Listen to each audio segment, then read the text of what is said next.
Good evening. This is the Select Board's meeting of Wednesday, October 13th, 2021.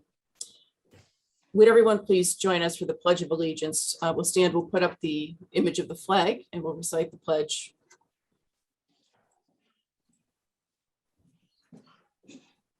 I pledge allegiance to the flag of the United States of America and to the republic for which it stands, one nation, under God, indivisible, with liberty and justice for all.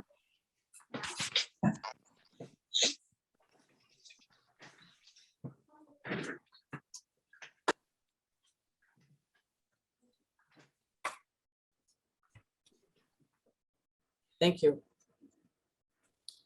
The Select Board is meeting tonight remotely pursuant to Chapter 20 of the Acts of 2021, an act relative to extending certain COVID-19 measures adopted during the state of emergency, signed by Governor Baker on June 16, 2021. Tonight's meeting is being recorded and broadcast by Milton Access Television. We'll introduce ourselves for the public. My name is Katie Conlon. I'm the chair of the board. Arthur Doyle, vice chair. Mike Sulis, secretary. Melinda Collins, member. Wells, member. We're also joined by our town administrator, Michael Dennehy, and by two members of the office whom we will be introducing soon, Sue Bridges and Linda Napoli. So thank you all for being here this evening. We are beginning our meeting tonight with some sad news. We've lost a giant in the community. Former Selectman Marvin Gordon has passed away. Marvin served the town well and in many capacities for decades. Marvin served on the Select Board from 1986 until 1993. As a school committee member and chair, and of course, former chair of the Select Board, school committee years, he served from 1980 to 1986. He was a town meeting member beginning in 1979 up until his death. Marvin also served over the years on the Warrant Committee, recently on the Town Government Study Committee, and as a member of the DPW Yard Study Committee. His service was not only to town government, but to other institutions in the town of Milton. Marvin Gordon was president of Fuller Village since 1997, instrumental in that institution being built and developed into the wonderful institution that it is today. He was a member of and treasurer of the board of directors of Beth Israel Deaconess Hospital, Milton, then known as Milton Hospital, for 17 years. And as I said, his service to the town really knew no bounds. His wife, Andrea, served as a library trustee for many years. Together, they gave much to the town, and the town is very grateful for Marvin's years of service. We will observe a moment of silence for Mr. Gordon, but before we do, I'd like to open the floor up to members of the board who may like to say a few words about Mr. Gordon and his service to the town. I'll ask anyone who would like to please weigh in.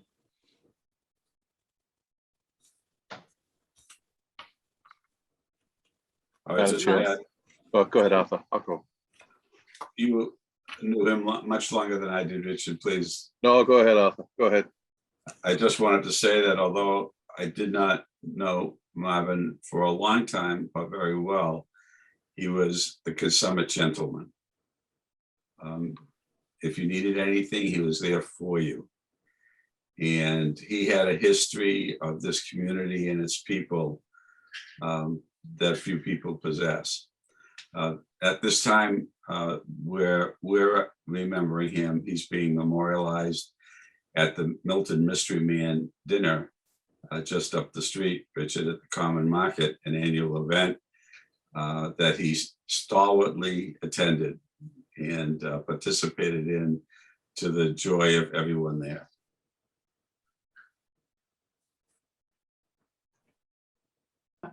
Mr. Zulus. I will say very briefly, I didn't know Marvin as long as many of you, but I always found him to be a great source of wisdom.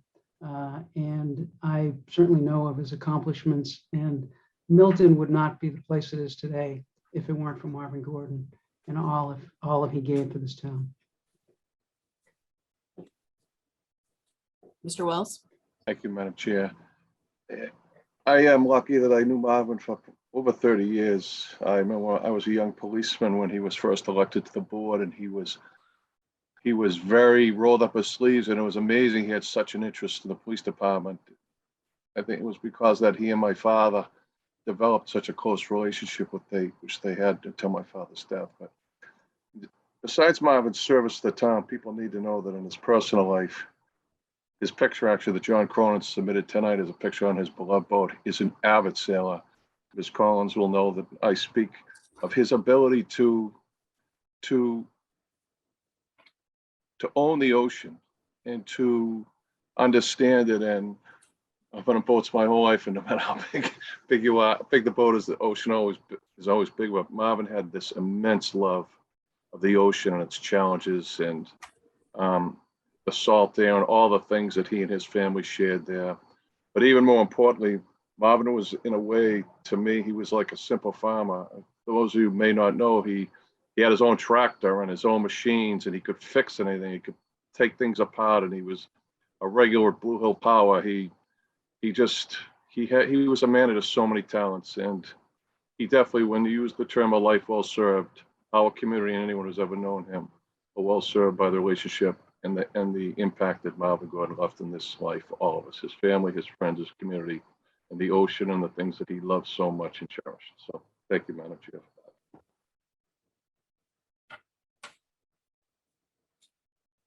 Ms. Collins? Thank you, Madam Chair. While my connection to Marvin Gordon is more through family, I do want to reiterate what you've all said here, and that when people look around Milton, to think of Marvin Gordon, because he, like a few other people, really have shaped the community in ways that we see today, and very positive ways. So I'm very grateful, sad and grateful. Well, thank you all. So on behalf of a grateful town of Milton, the board expresses our condolences to Andrea Gordon and the entire Gordon family. We will now observe a moment of silence for a very good man and a great man, Marvin A. Gordon.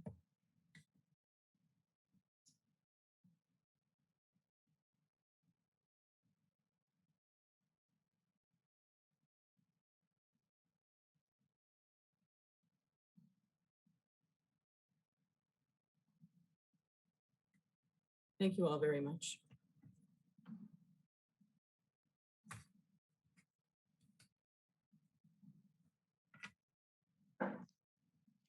With the board's permission, I'd like to ask that we defer 4 items that are on our agenda this evening. The first, I'll go by number on the agenda. Items 2, which was an executive session relating to 334 Edge Hill Road. Item 10, which was an open session discussion regarding the same property. Item 12, relating to the fire station building project, and item 13, 432 Adams Street. So I'd like to defer, with no objection from the board, I'd like to defer all of those items to a future meeting, probably either the 25th or the 27th of October. Hearing no objection, those items will be deferred. The next item on our agenda is public comment. I see we have several people here this evening, so I'll just remind everyone what the parameters for public comment are. Public comment is limited to 15 minutes, 3 minutes per person. We ask that you state your name and address for the record. Our draft policy that the board has that we will be taking up and voting on, but we have discussed in the past, encourages speakers to present their remarks in a respectful manner. Public comment is allowed at the discretion of the chair, and under Mass General Law, Chapter 30A, Section 20G, no person shall address a meeting of a public body without permission of the chair, and all persons shall, at the request of the chair, be silent. So it is up to the board to, and specifically the chair, to recognize people who would speak. So we will keep this to 15 minutes. We have a full agenda this evening. I'll ask that anyone who is in the attendee group, if you would please raise your hand if you would like to address the board. If you are on the telephone, I see one person now on the telephone. It is star, I just had my sheet of paper here. Star 9 to unmute your, star 9 to raise your hand, and then star 6 to unmute your phone. So I see one telephone number. If the person on the telephone would like to participate in public comment, star 9 to raise your hand so that we can see that you'd like to speak, and then star 6. And if you are here to speak to any item that is on the agenda, we do not have any public hearings this evening, so this would be the time to offer your comments during public comment. Let's take a moment for people to raise their hands. I see 2 hands raised. First one is Cindy Christensen.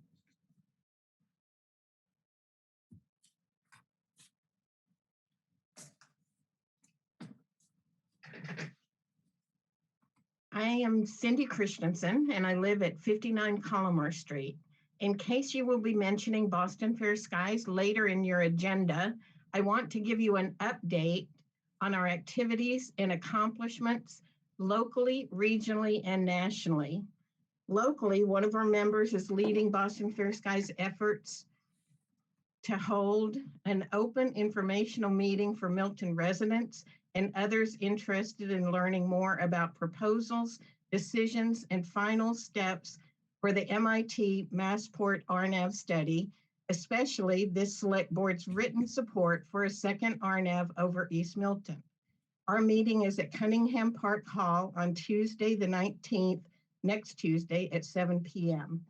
Also locally, 2 of our members are co-authors for an academic journal article about a study that was conducted here in Milton by BU School of Public Health researchers.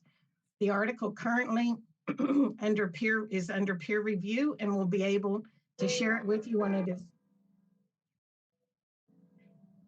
This has happened to me the last 2 times too when I've given public speak. Somebody interrupts with noise. Is that common? Because it does kind of interrupt my 3 minutes. I heard what sounded like a brief noise, Cindy, but I hear nothing else now, so please continue. Okay, well, it has happened 2 other times, so it is disruptive. And I might need more time because of it. I mentioned that we have 2 members who are co-authors for an academic journal article about a study that was conducted here in Milton by BU School of Public Health researchers. The article currently is under peer review, and we'll be able to share it with you once it's published. There's more good work happening regionally by Boston Fair Skies members.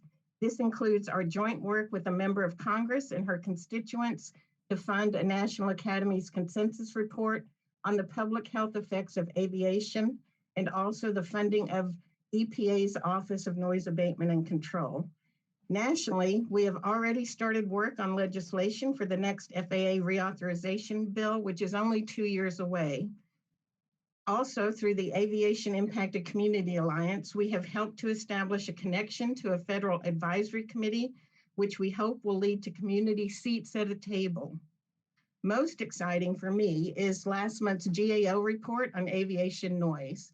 Although no one from the Boston area was interviewed, residents, elected officials, and others in 4 cities and in 3 states did talk with the GAO during the investigation. Each of these areas shared my work on the DNL metric, including my 1,000 planes graphic that I've also shared with this board. It was a big hit.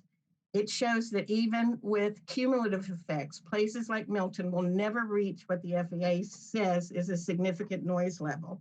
So what's good about this report?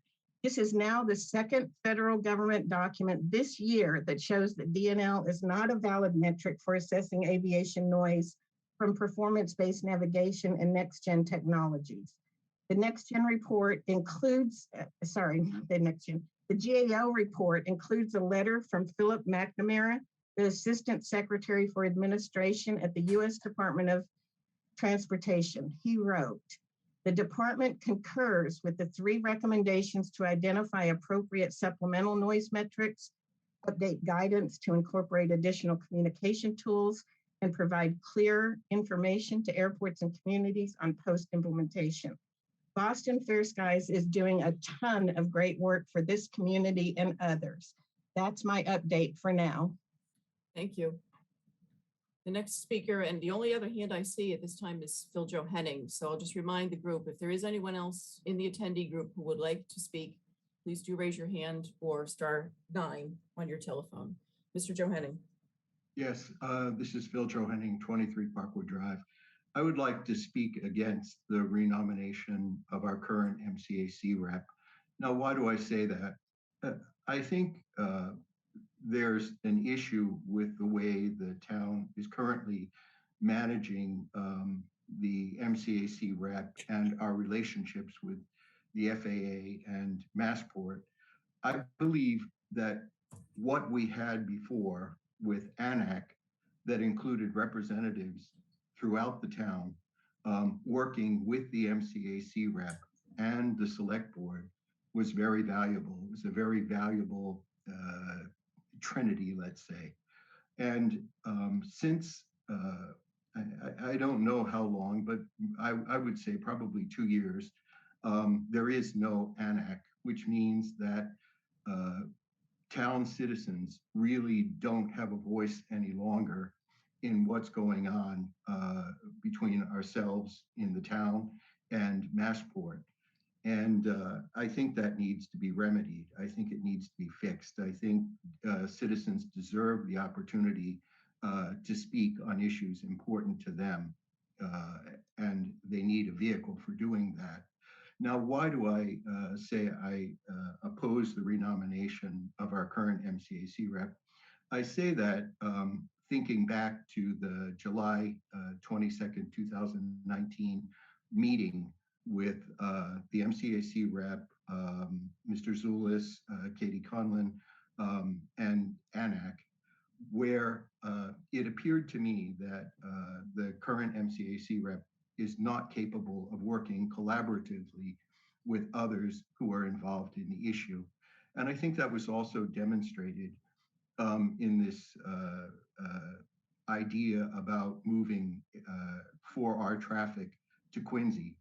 It seems to me that the plan was hatched unilaterally and then discussed with Quincy when it was fully baked, let's say. And that seemed to me to be the totally wrong approach, and it reinforces my thoughts that he can't work collaboratively with others. I think that Mr. Johanning, I'll just caution you. I asked at the beginning that comments be given in a respectful manner, and we're not going to discuss anyone's personality or character or anything like that. Please keep these subject to issues before the board. I think what I'm saying is my interpretation of what I see. I'm not being disrespectful. I'm being honest as I see it. I think you're wrong to limit so strictly what people are allowed to say during citizen speak.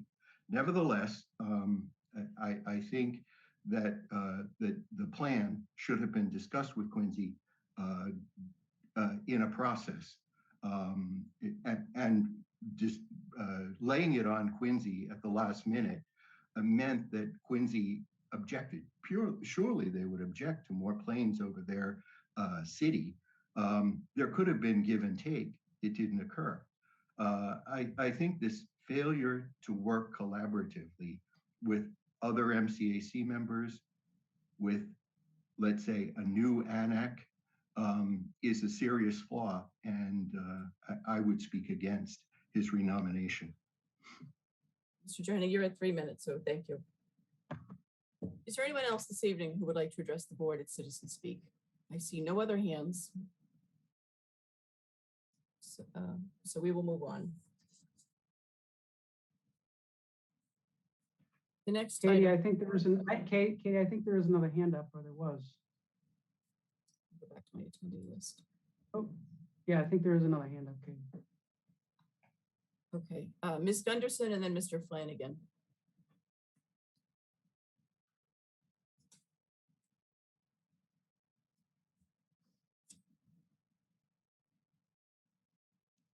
Ms. Gunderson, you're on mute.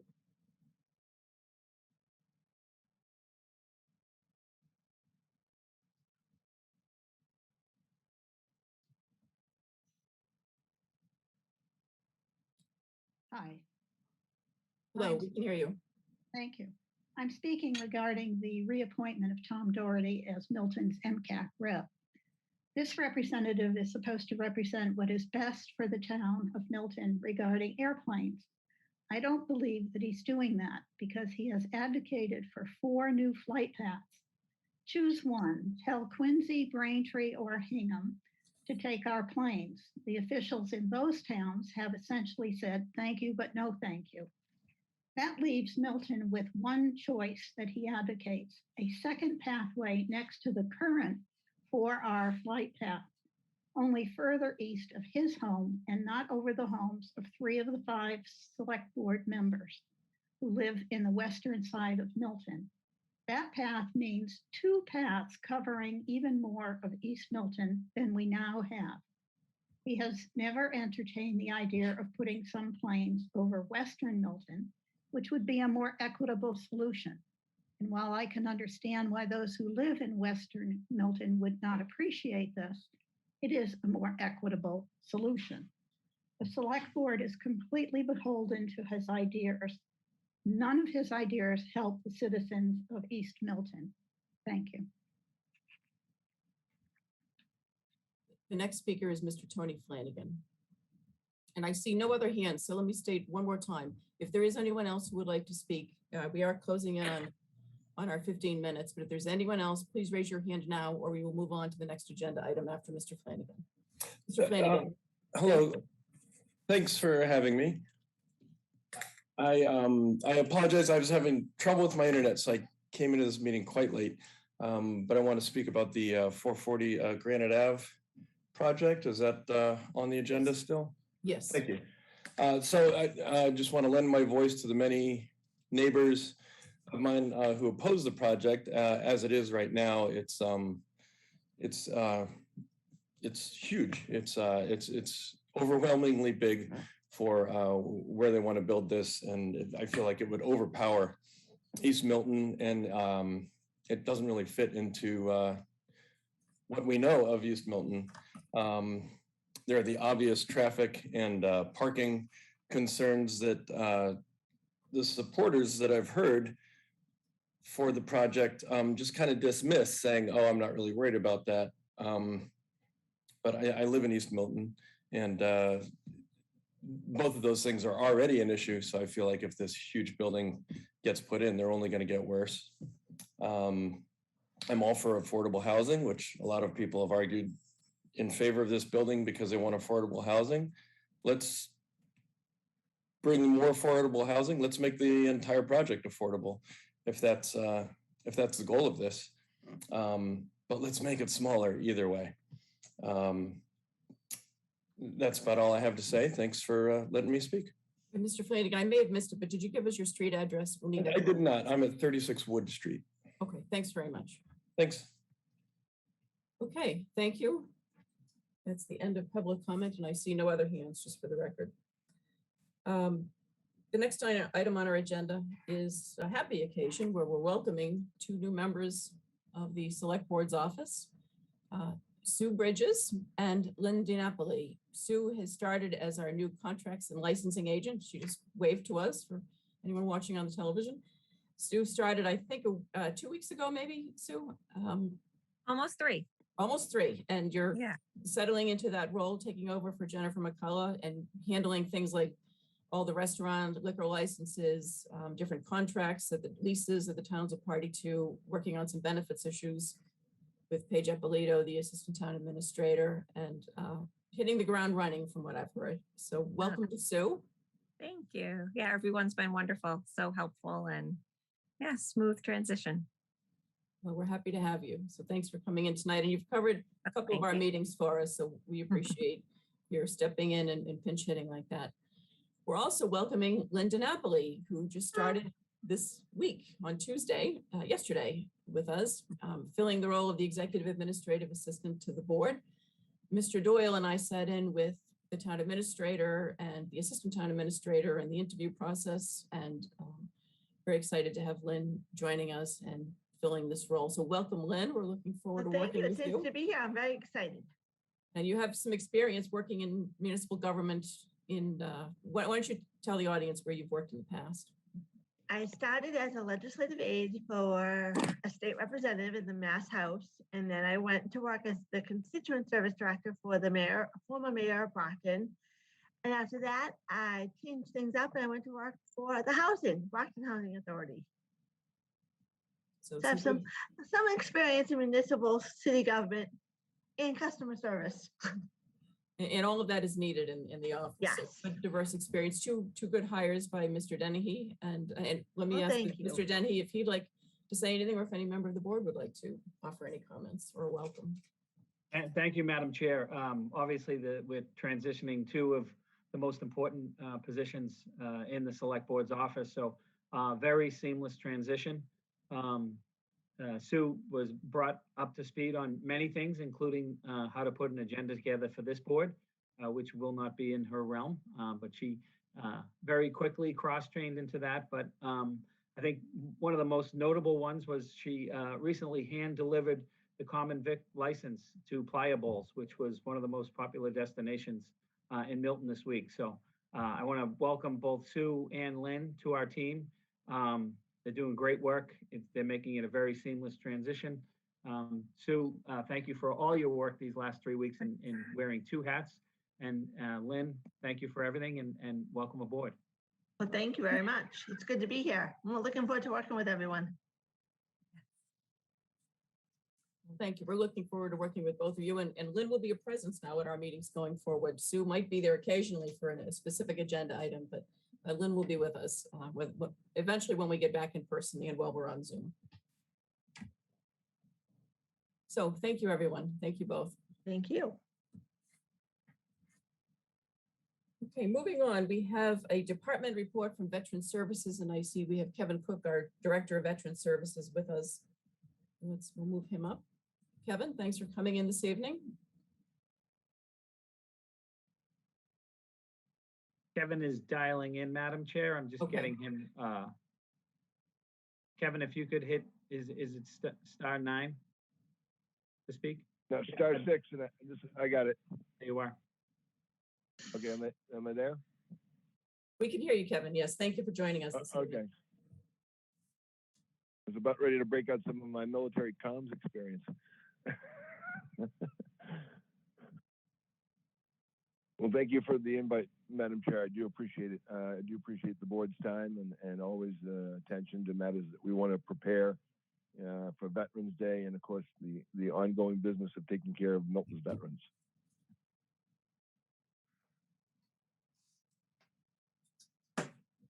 Kevin, we have two items specifically on the agenda, but if there's a broader report, you could certainly give it under your department report. But we have Purple Heart Community Resolution and a 2021 Veterans Day Remembrance. So whichever order you'd like to take those in.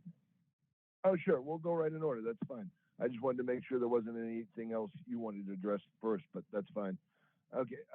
We're working with the Military Order of the Purple Heart, and our goal is to designate Milton as part of the 2021 Veterans Day Remembrance as a Purple Heart community. This would involve a resolution by the board, in which I sent a copy along to each of you to review with the draft, just stating that that Milton will recognize and remember our Purple Heart veterans, and that by doing so, we have signage that we'd like to put up around Milton that you'll see in other communities that you may have driven through around in the area. Most recently, Braintree adopted, I think about a week ago, they became a Purple Heart community in a ceremony over there.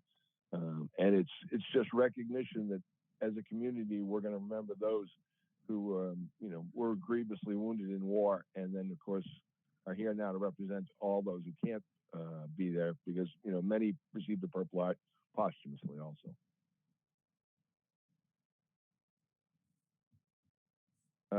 I've given you some information about the signage. The signs are approximately 2 feet by about 18 inches. It's a standard design that you may have seen in other communities, and the graphic that I sent along shows the sign, which is basically with the graphic of the Purple Heart, and then on the right side it just says Purple Heart Town, and then of course down the bottom it will say Milton. We worked with Chase from DPW and working with his sign vendor. He's done a number of these others for communities, so he's got a standard design set to go. It's fairly inexpensive.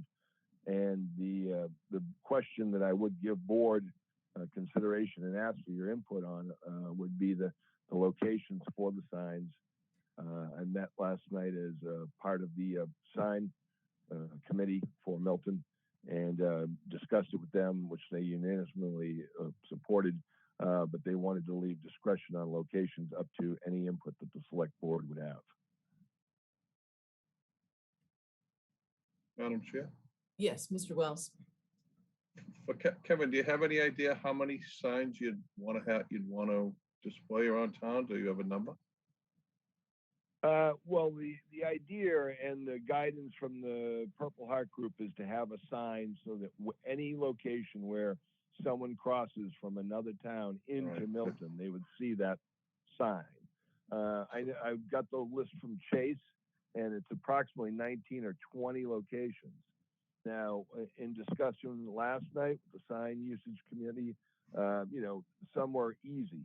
Some of the main avenues on 28 and other Right. things like that. That's a no-brainer. It's the idea of any of these locations being more residential, less signage would be appropriate there, of any kind. And we would not want to, wallpaper a neighborhood where people would want, obviously people don't want a lot of signage in their neighborhoods if it's, some of the more quieter areas of Milton, or it just would break up the neighborhood, the flow of the neighborhood.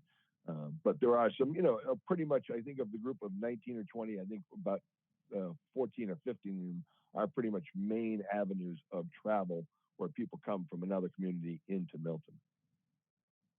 Mr. Wells, if you recall, when we did the 25-mile-an-hour speed limit. Right, that's my point. I'm thinking Yeah. the same locations.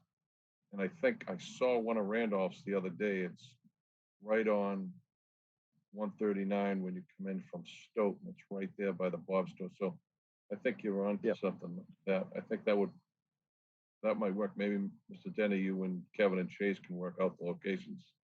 Is there a budget, Kevin? What was that, Richard? The most important thing of any project, money.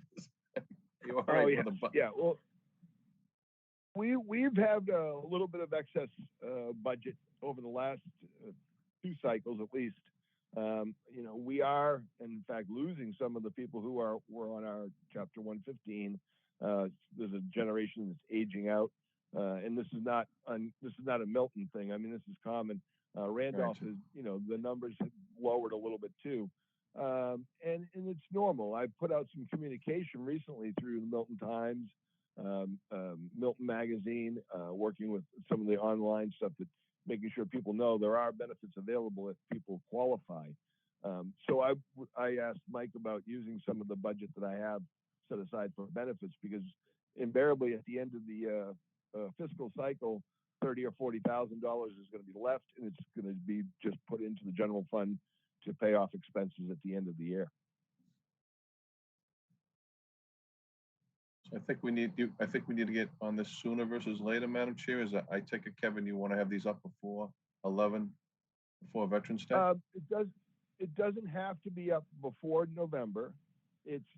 I would like to have the signs ready to go so that we announce it on Veterans Day. I have one of the signs with me at the ceremony to show people, and then we can have Chase's staff work on putting them up after that. So that people see the ceremony, the new sign, we announce it, we go, make it part of our Veterans Day ceremony, and then afterwards, the signs start showing up in all the different locations.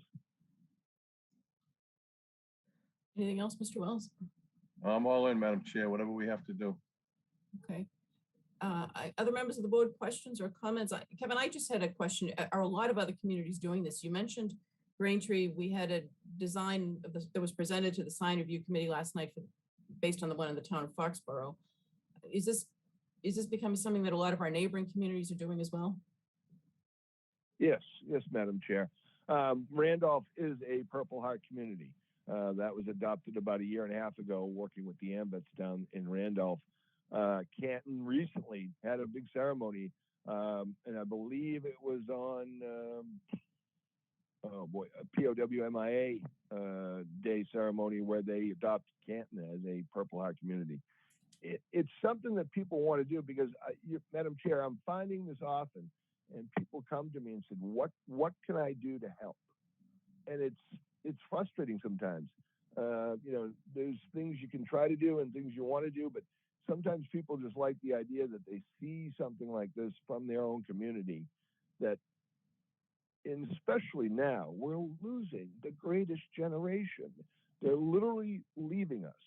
And people want to make sure that we don't forget the things that these men did to make sure that we can be here sitting tonight in our community, having a community discussion. And the things that are still going on. I mean, as we talk right now, there are still men and women in uniform around the world risking everything right now. So it's a sign from our community and others that will never be forgotten. And it's a good thing to do for our community. So it sounds, Kevin, as though you're looking for the board to adopt a resolution, which we could put on one of the next two meetings in October. We have a meeting on the 25th and then on the 27th. 25th is a town meeting night, so we'll meet for an hour before that. Yeah, sure, that would be fine, Madam Chair. That's, Okay. and I gave you the copy of the proclamation, and that's what the Military Order of the Purple Heart would like you to adopt, that wordage. If there's anything about it that's different, but this is the same resolution that neighboring communities adopted without an issue, because it's pretty standard stuff. I'm not sure if that has been circulated to the board, the proposed, maybe it has, and I might be forgetting that, but I'm not sure. If it hasn't, we will get that to everyone. Okay, that's fine, Madam Chair. Like I said, I can get the signs within about a week to 2 weeks from the same vendor that the town uses through the DPW. So it's not an issue. I just want to be able to say yay or nay, and then we can work out all the other aspects as long as I can get the order in so that I can get those signs in time for the ceremony, which is, like I said, which plays right into this, because it's going to be a main part of our ceremony this year, that we're becoming a Purple Heart community. And I think that's a great way to frame it with the remembrance on Veterans Day. Okay, so what we did receive is a depiction of the sign. Again, the same sign, it would just substitute the word Milton for the word Foxborough. And we have a list of potential locations that I saw today. I haven't really had a chance to review it in detail. I think we'd want Mr. Berkeley's input into it. Any members of the board have any questions or comments for Mr. Cook? Okay, hearing and seeing none. Kevin, would you also like to talk about the Veterans Day remembrance generally? Anything more on that? Sure, Madam Chair. I do appreciate, again, your time and people listening so that we can make sure the word gets out. So Veterans Day is it's in its planning stages as usual. We've got an absolute great guest speaker coming this year, and I kind of made sure that we got somebody from the Army, luckily, because I've been accused of bringing too many Navy people through, but that's just the way things sometimes work out. And I do have his profile. Let me bring it up just here, if you can give me just a second. And I did bring along the notes. He's from the Naval War College, and Colonel Patrick Michael McCarthy, U.S. Army officer, currently assigned as military professor in Strategy and Policy Department at the U.S. Navy War College. His resume is very impressive. He's been over there, and part of his interest was to come and speak with us after supporting operations in places like Kosovo, Qatar, and Syria. So he wants to come and speak on behalf of those he knows who have received the Purple Heart and those he worked with who received the Purple Heart. And I thought that would be an excellent representative for those veterans. I have to say, Madam Chair, I'm always in awe of our own veterans here in Milton. And again, they've done an amazing task once again, singularly, because I put out information asking for them to send in their names and their information so we could just have a list of them, especially those who are still here, living here in Milton. And almost to a person, each one of them just was very much about, nope, just here's my name and information. That's all you need to do. And they're very humble about everything they've done for our community.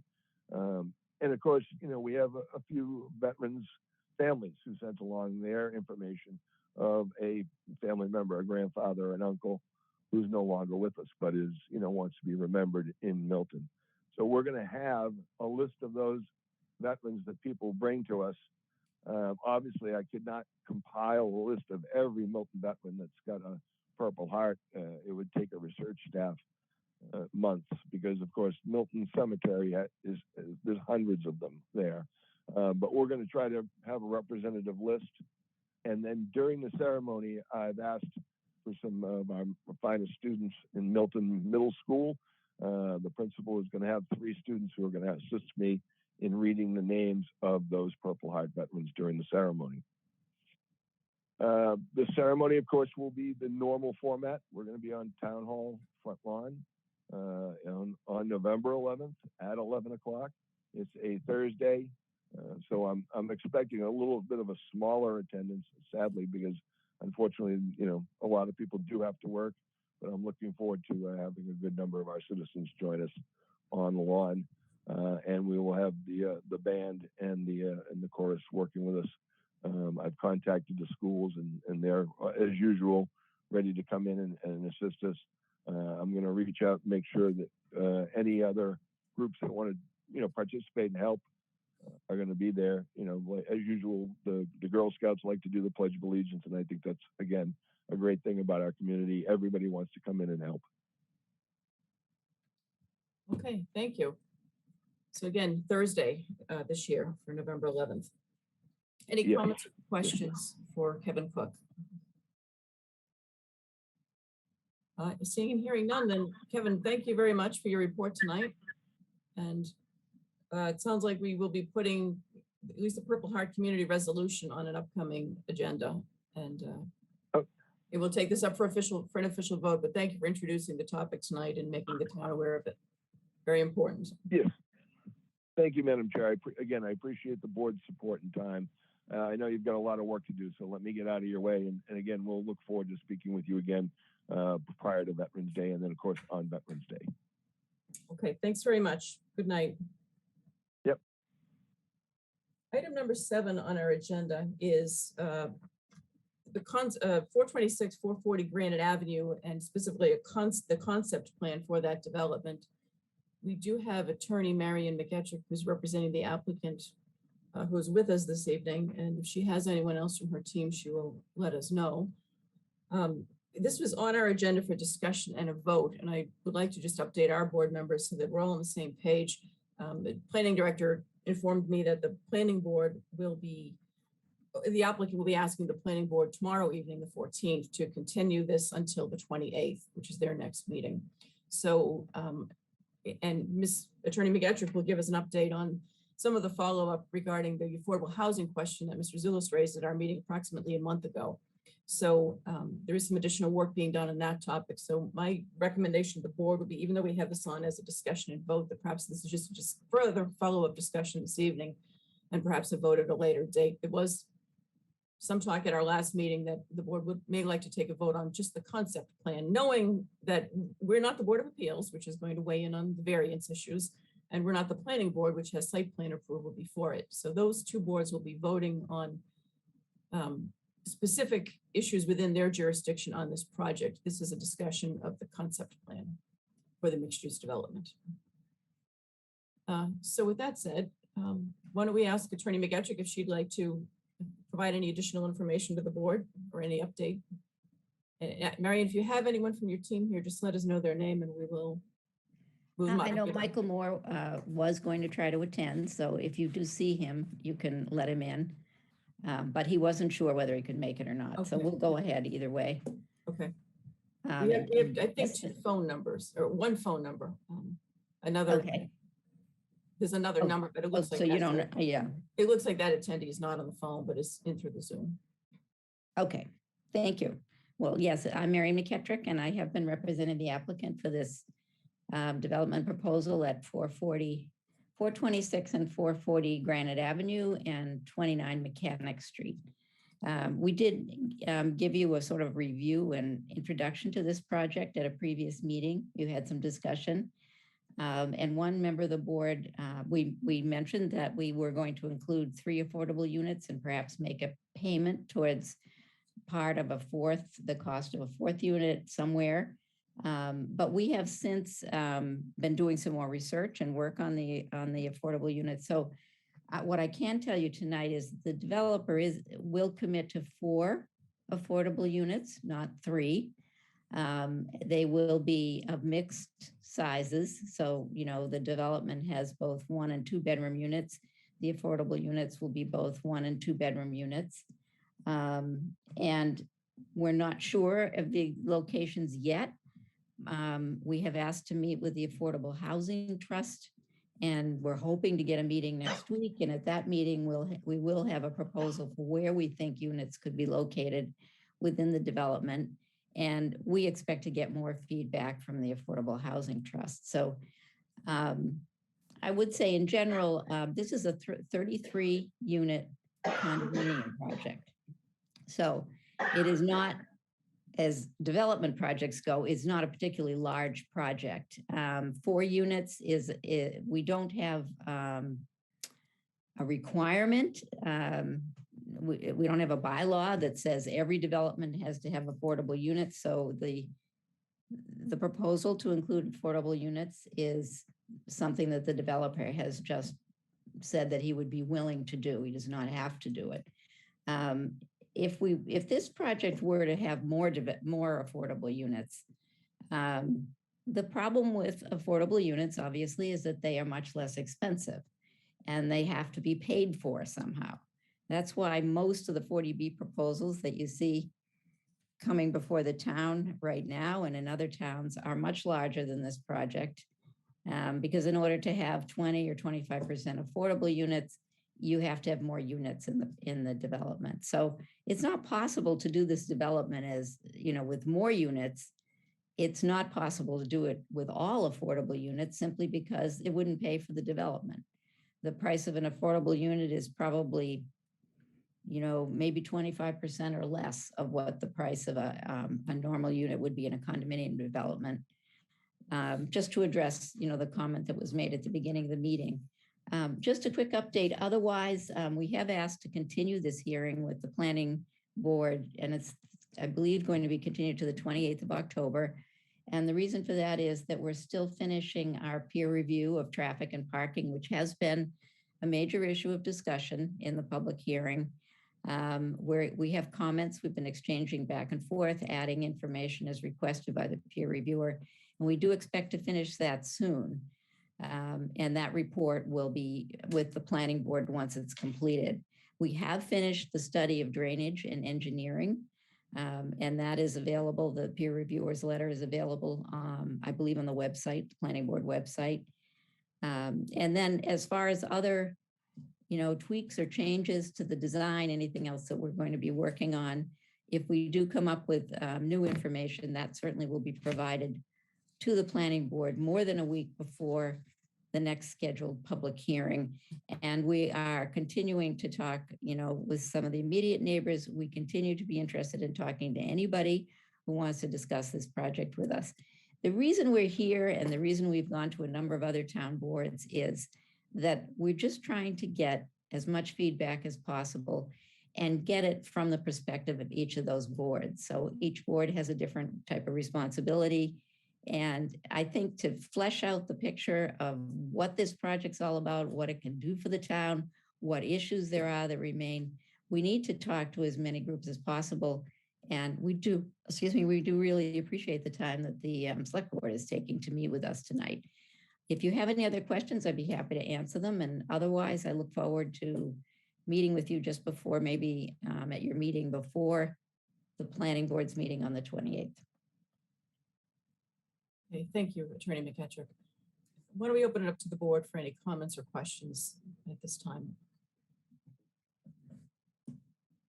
We did have a discussion about many of the aspects of the project a month ago, but since then there's been a planning board meeting, and there may be other comments or questions that members have.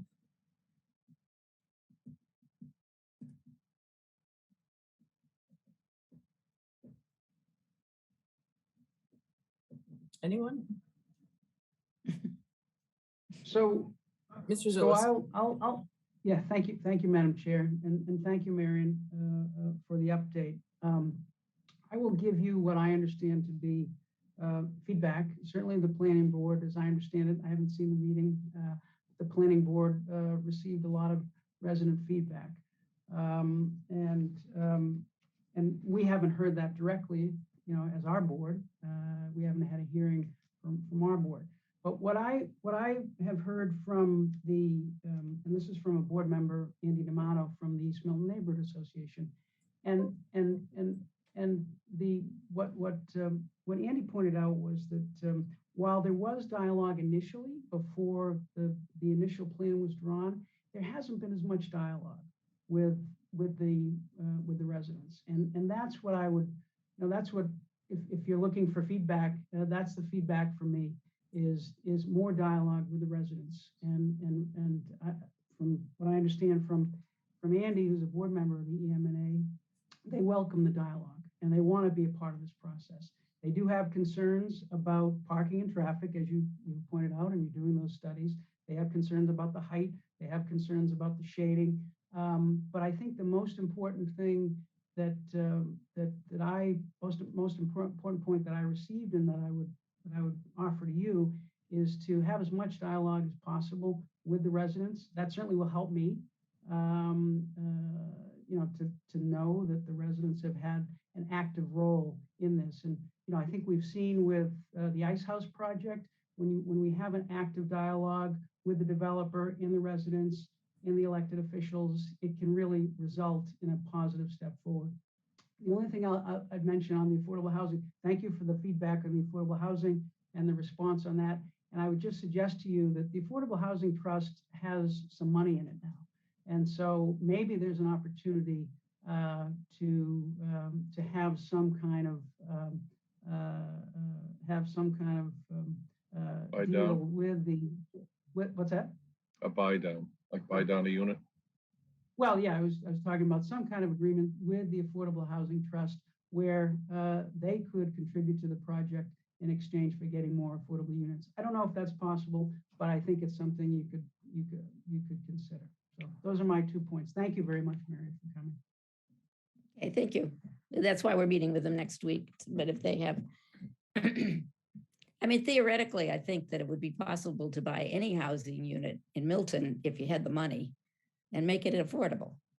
I mean, I suppose in a development like this, it's been a private development that you would certainly want to discuss that with the developer, but I have not sensed any hostility to the idea of creating affordable units in this development. So as that fund grows, that will always be available and certainly is something that could be discussed. So thank you, appreciate it.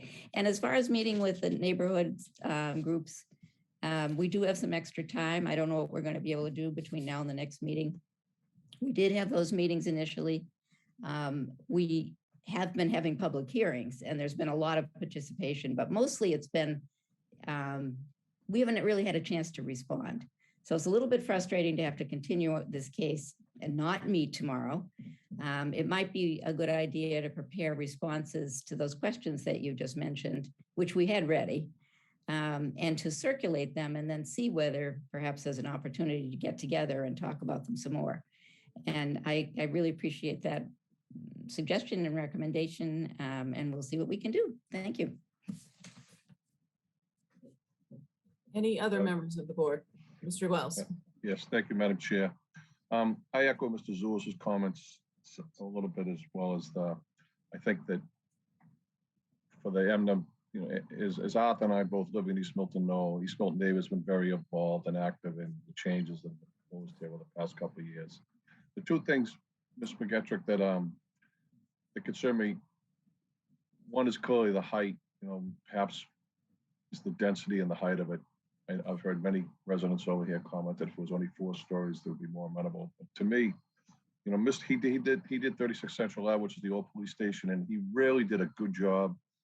And I went to look at again today, as well as Henry's. The facade of both those buildings and the new Henry's building isn't even occupied yet, but you can see they blend in. They're a nice fit into the neighborhood, even though they're different from what was there. Mr. Moore's project at the old police station almost in a way looks like the old police station, the way it's like stepped back a little bit. He has that little porch in the front for the commercial projects. I think that little things like, I mean, traffic is going to be an issue in East Milton Square. It just is, no matter what you do, it's just going to be.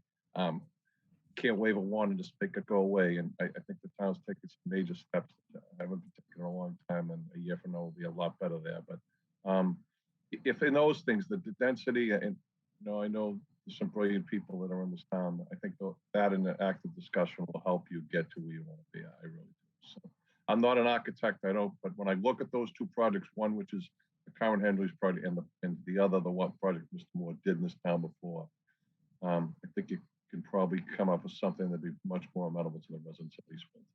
So thank you, Madam Chair. Thank you. Thank you, Mr. Wells. Any other members of the board?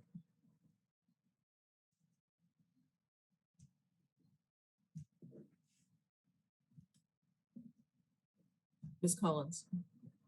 I do want to say that I really appreciate the additional unit. I think everybody knows that there's a really dire need out there for housing that is commensurate with the incomes that people are making, and there's a little bit of a mismatch in how our system works here. So I do appreciate that, and I also appreciate what Mr. Zulus and Mr. Wells were saying about, if we can find a way to constructively, or if the project proponent could find a way to constructively work with residents, that could really help move a project along.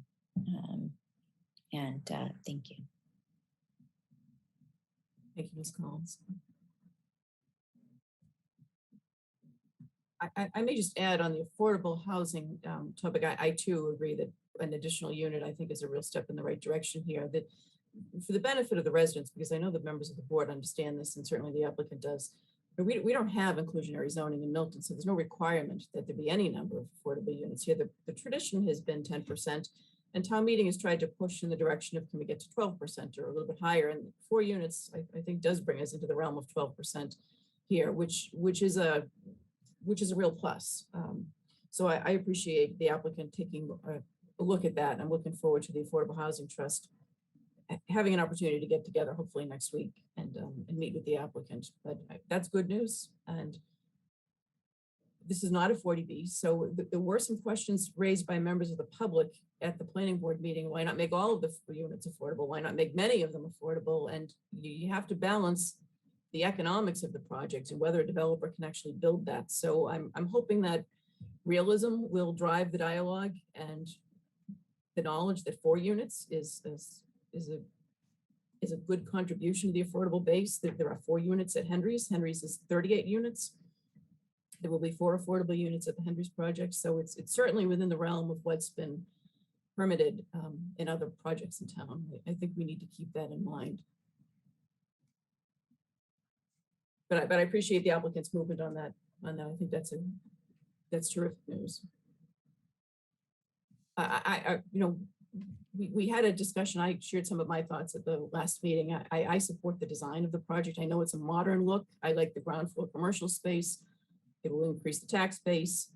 I know that there are some shading issues and other issues that the neighbors have raised. And again, those issues are going to be decided mainly by the Board of Appeals, because height is a variance issue, and that's the Board of Appeals. That's not even the planning board, much less the select board. So there are certain issues that will go before other boards for adjudication. But in terms of the concept, I think mixed use is important for this location. It is a business district.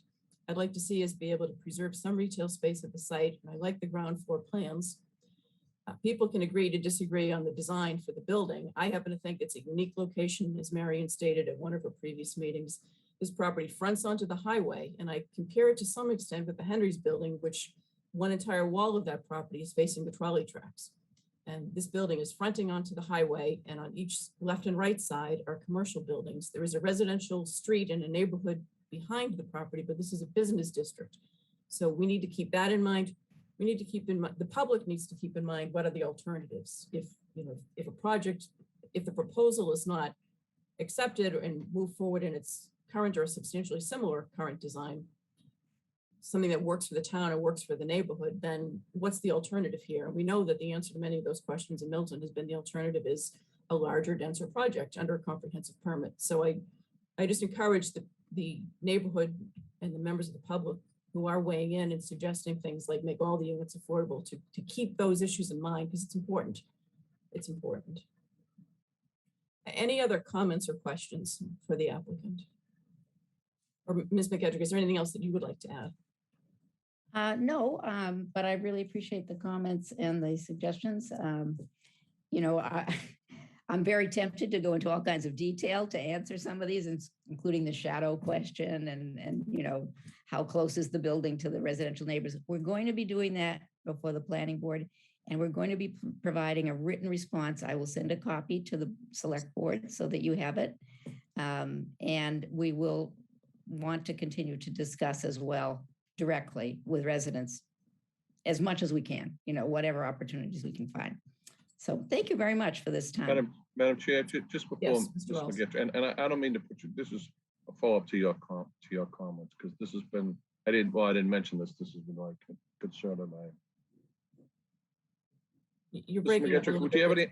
have any idea if this were not to go and someone would have filed, say, a plan on a comprehensive permit of all affordable? Do you have any idea? Have you ever given any thought how many units that would be? How high you would have to go? Would it be over 100? Well, I tried to give you that equation of the comparable values. The problem is that what you build has to pay for what you provide as an affordable unit. So you take it as a percentage. If this project has 33 units.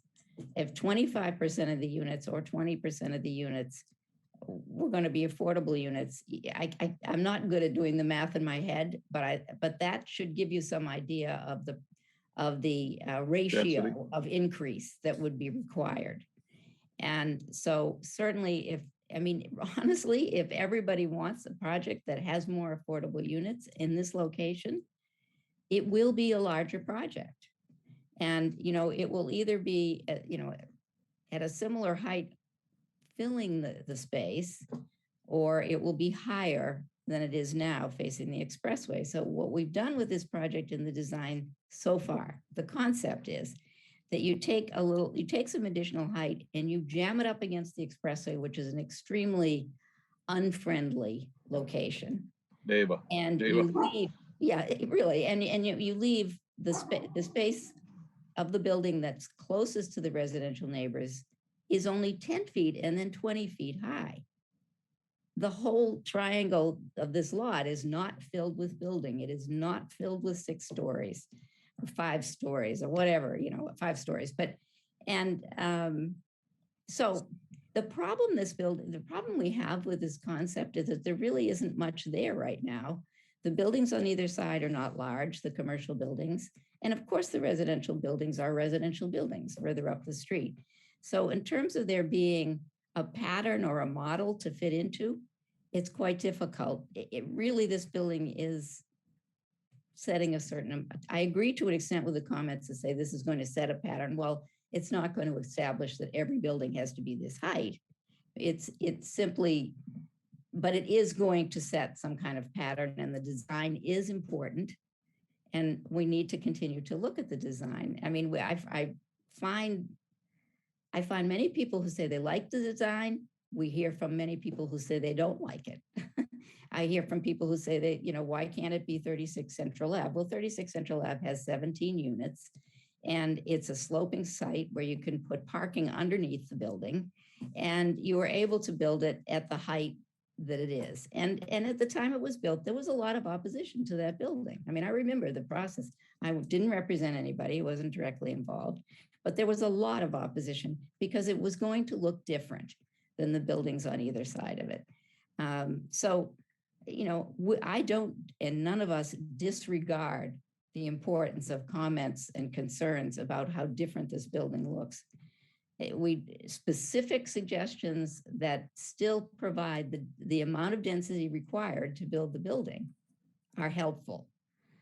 A suggestion that just says, make it shorter means you're not going to be able to build this building here. You cannot pay the expense of a building that's got to be highly insulated, needs to have, the sorts of features, including the inside parking. I mean, this building has all of its parking inside.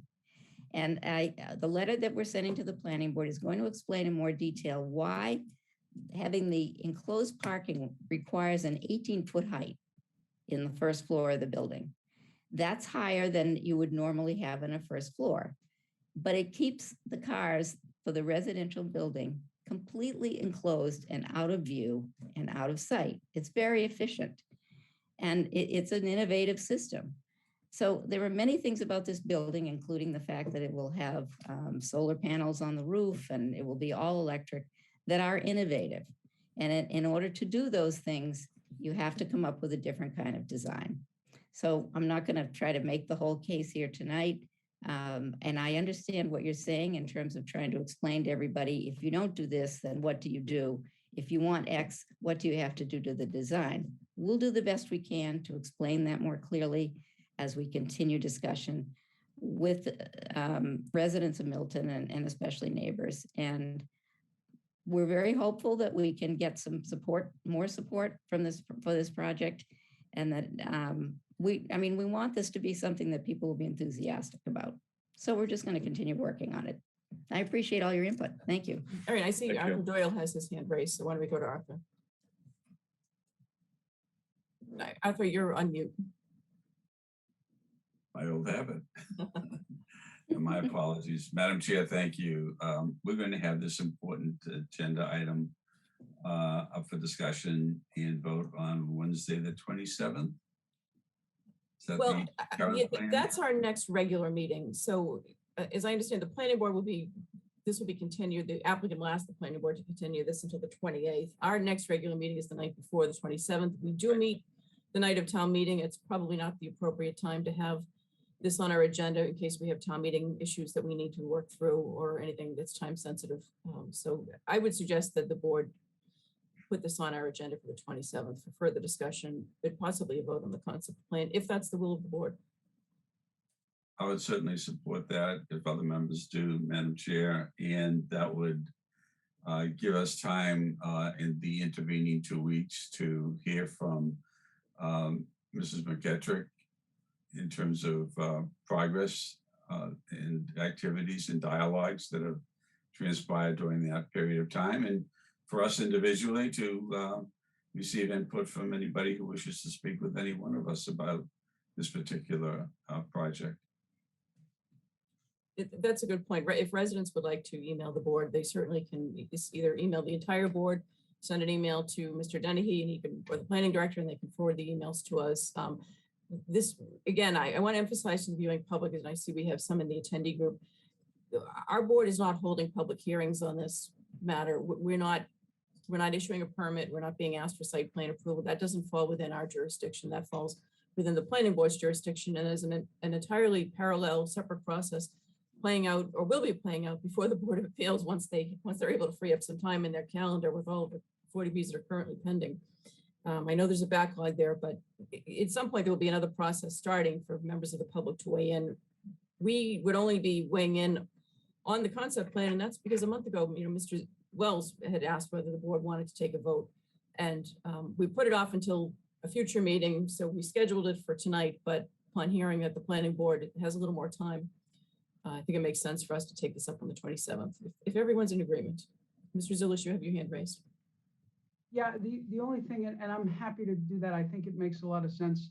I will say that as it stands right now, it's unclear to me whether I would support a vote at that time, because if the planning board is still going through their process, they're the board that has heard the residents, conducted the public hearing. And so if they're in the middle of that process, I'm happy to have the discussion. I'm just not sure that I'll be in a position to vote on it at that point if the planning board is still involved.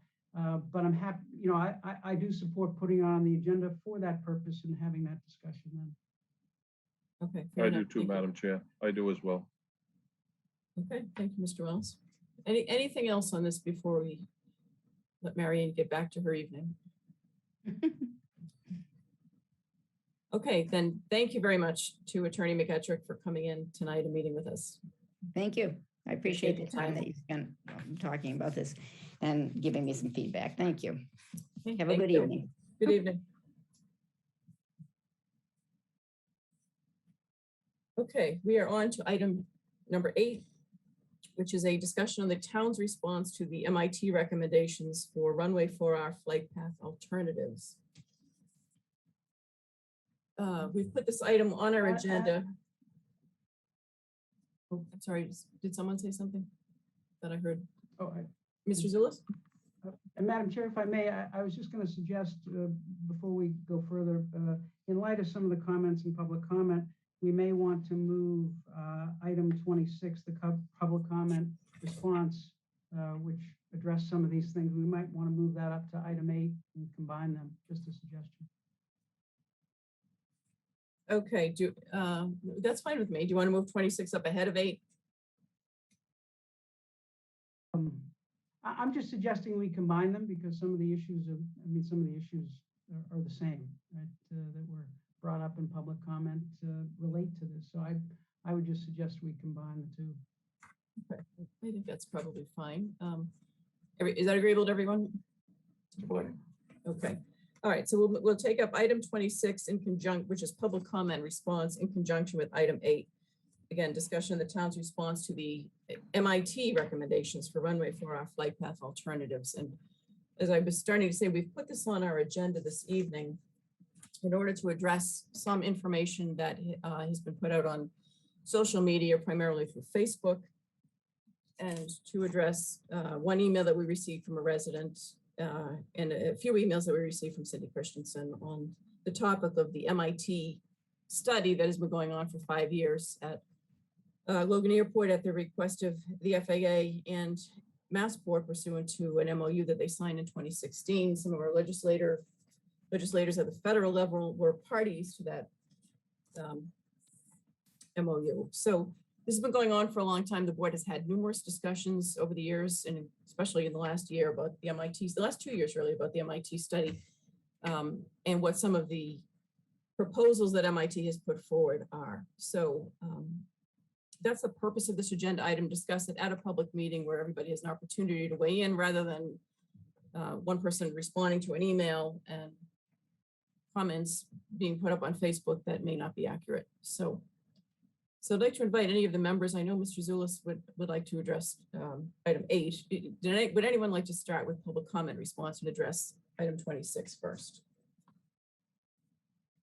Any member of the board? Well, Madam Mr. Chair, Zulus. I can go ahead and address really both of them at the same Okay, time. yep. Because as I said, they really relate. And you know, let me first say that I am happy that BOS Fair Skies is doing great, and their list of activities and accomplishments.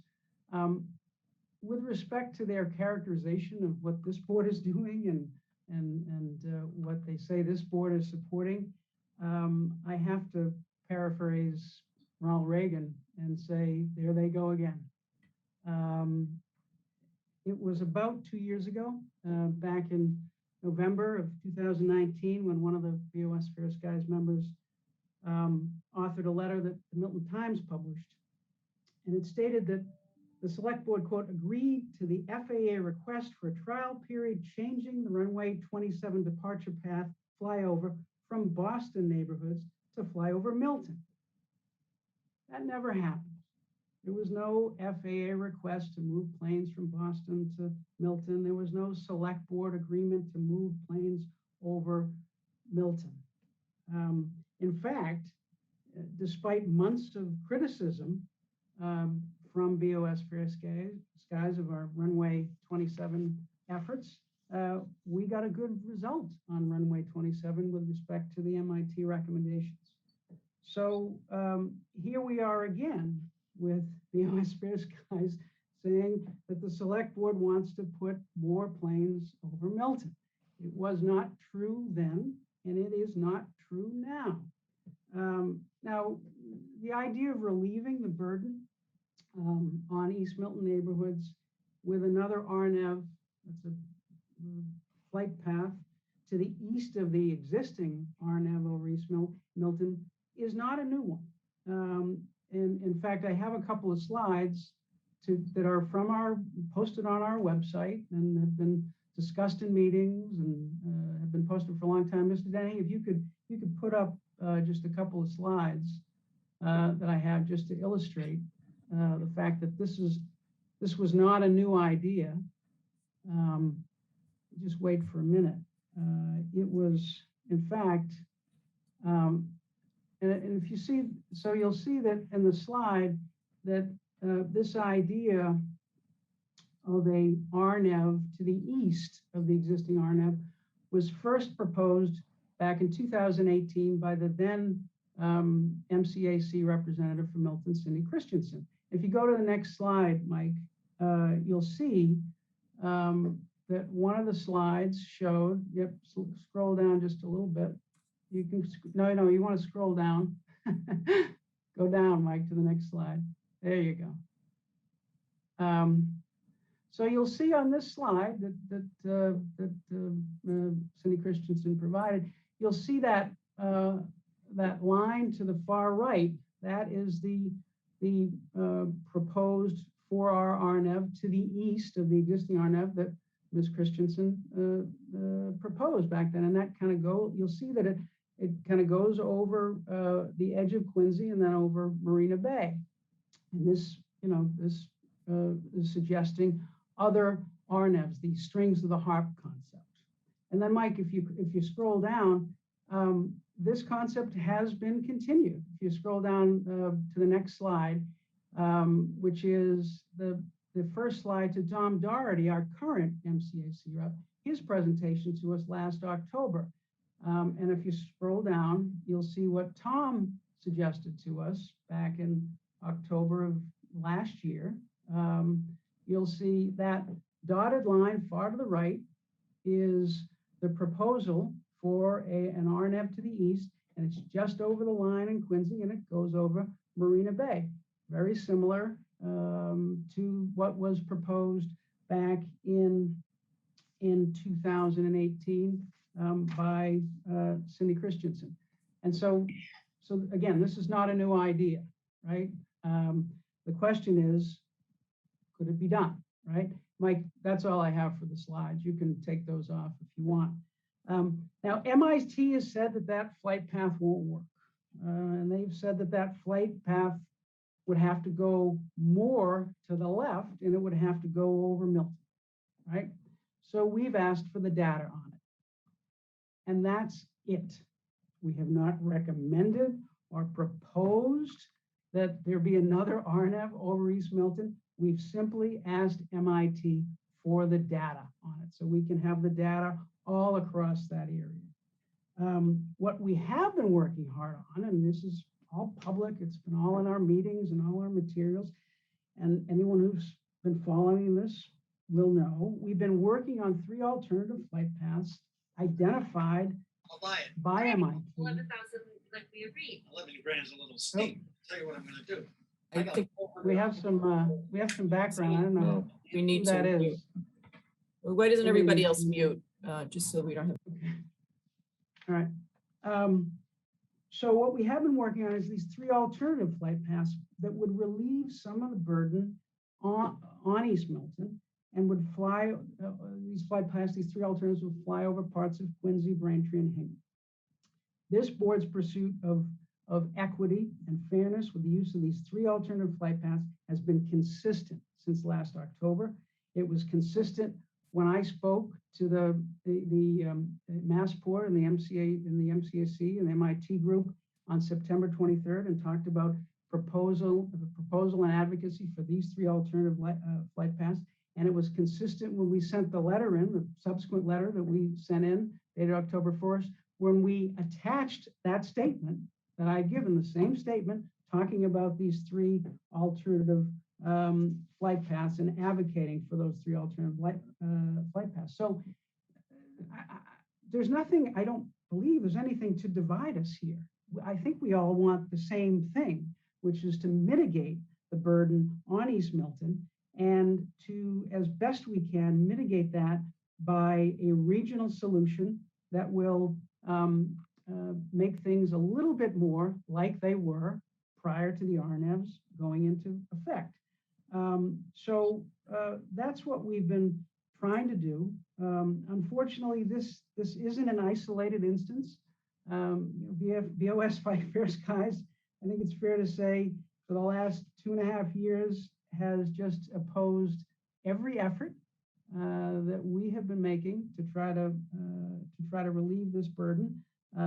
They've done so with accusations and disparagement and calling us, various names and calling us corrupt, and that's okay. That's what part of what we can expect in these roles, right?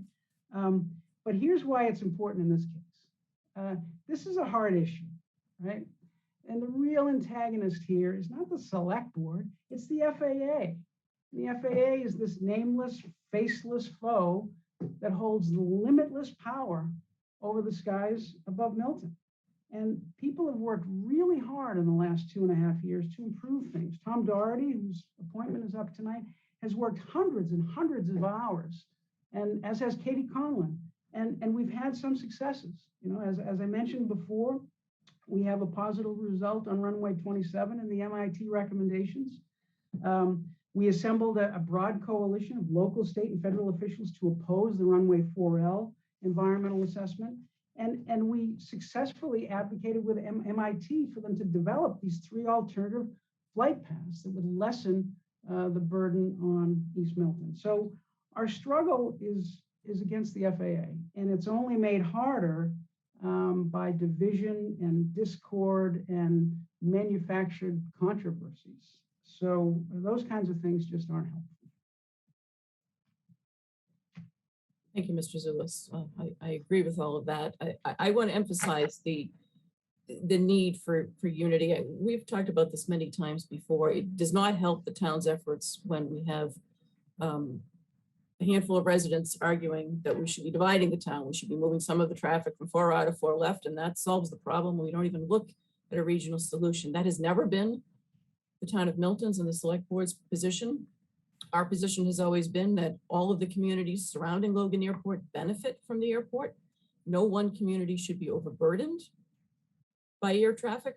The benefits as well as the burdens need to be shared by all. And that's the approach that many other communities have taken who are impacted by the next gen system. So it's important that I'm not aware of any other community where the elected officials, and it's the elected officials that speak for the town, where the elected officials who have put in an enormous amount of work on this issue over the years are unfortunately having to address many times over issues of division in the community, and some people trying to pit one side of town against another side of town. This is a town that is burdened by not only 4 right, that is certainly the most impactful flight path that impacts Milton, but 4 left is also an issue that we're dealing with for the environmental assessment process. And runway 27 departures have been an issue for the town as well. So there are many areas of town that are impacted. There is some information on Facebook that is not correct that says that 3 members of this board are not impacted by air traffic. That is not true. My neighborhood in Reedsdale Road in the center of town is impacted by 4 right, 4 left, and 27 departures. I know that Ms. Collins' neighborhood up on Hillside Street, and we've had many complaints from residents of that neighborhood about the impact of 4R. So it's not only East Milton that's impacted. There's certainly been a huge burden on East Milton, and we, the elected townwide officials, have been working very hard over many years to address those issues. I hope we can do it going forward without division and in a unified manner where we're not going to have to address constantly incorrect information that has been put out through social media. There was also a comment on Facebook that used the unfortunate words criticizing our efforts to disperse traffic over other communities regionally by referring to the noise as our noise. And frankly, it's not Milton's noise, it's not Quincy's noise, it's not Hingham's noise or Braintree's noise, it's the airline industry's noise, it's the FAA's noise, and it's Massport's noise to solve. We've done outreach to other communities, largely through Mr. Zulus's efforts and Mr. Doherty's efforts, because Massport and the FAA, through the MIT study process, have asked that we do that. At the end of the day, our position is that this is an FAA-created federal problem around the country. It's not only Logan Airport. This is a problem nationwide at airports, and it's an FAA problem to solve. And it's the experts at the FAA and MIT who need to solve the problem. We can do outreach to other communities as they've asked for, but it's not the job of local officials or residents in those communities to solve national problems that the FAA has created. It's the FAA's burden to solve the problem. So hopefully this addresses some information that may be misleading to some residents of the town and may create confusion. Do any other members of the board, would anyone like to weigh in on this topic? Ms. Collins.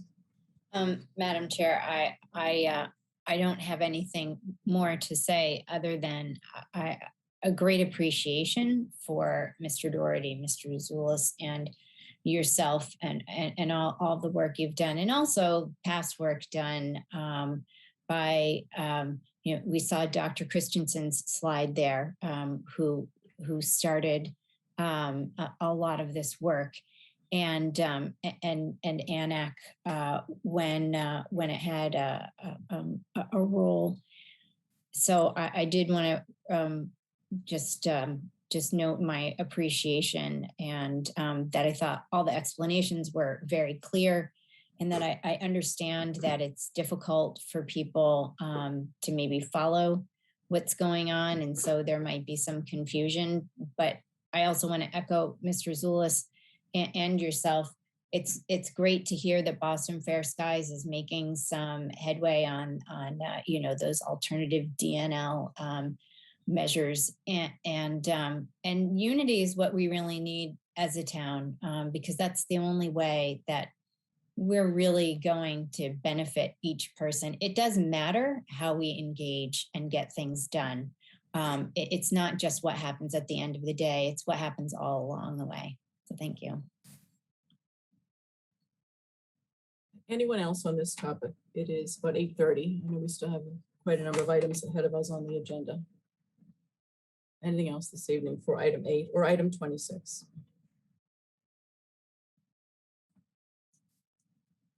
Okay, seeing that, I think the only thing other thing that I would add is I wholeheartedly support Mr. Doherty's nomination, and we will get to that later on in the agenda, but since that was raised a public comment, I thought I would respond to it. And as for the notion of working collaboratively, I think Mr. Doherty's been quite a success at that. He's serving on the executive committee as the treasurer, works with many of the executive committee members and the other CAC members. So I find that argument to be completely without merit. Anything else before we move on? I concur with your comments, Madam Chair. Thank you, Mr. Relative to Mr. Doherty. Thank you. Okay, why don't we move on then to item 9, which is a discussion on the East Milton deck project. And I'm sure Mr. Dennehy can give a little more complete update. Why don't I just introduce it by stating that Mass DOT, which had notified us at a meeting earlier in the summer that because of some of the traffic-related changes and signalization changes, there were going to be a loss of some 15 parking spaces. Mass DOT has been working on recovering as many of those spaces as possible. What we understand to date is that their plans currently will restore 8 of those 15 spaces, and they are working on a 9th space to be restored for parking in East Milton Square. Again, that's something that this is a state and federally funded project. A lot of design meetings throughout the process. It was never called to the board's attention that there was going to be any loss of parking spaces. So as soon as this became an issue, it's something that we addressed quickly with MassDOT. They diligently took a look at the matter and attempted to see where they could make some changes to the project and modifications that would allow a restoration of some of the parking spaces. And that is the current status. They're expecting that 8 of the 15 will not go away, will be restored, and possibly 9. We will have more information on the 9th at a future meeting. So why don't I ask Mr. Dennehy or Mr. Zulis, who was also on a call with Mass DOT, if there's any further update or anything they'd like to weigh in on. Perhaps Mr. Dennehy could speak also to the status of the project itself.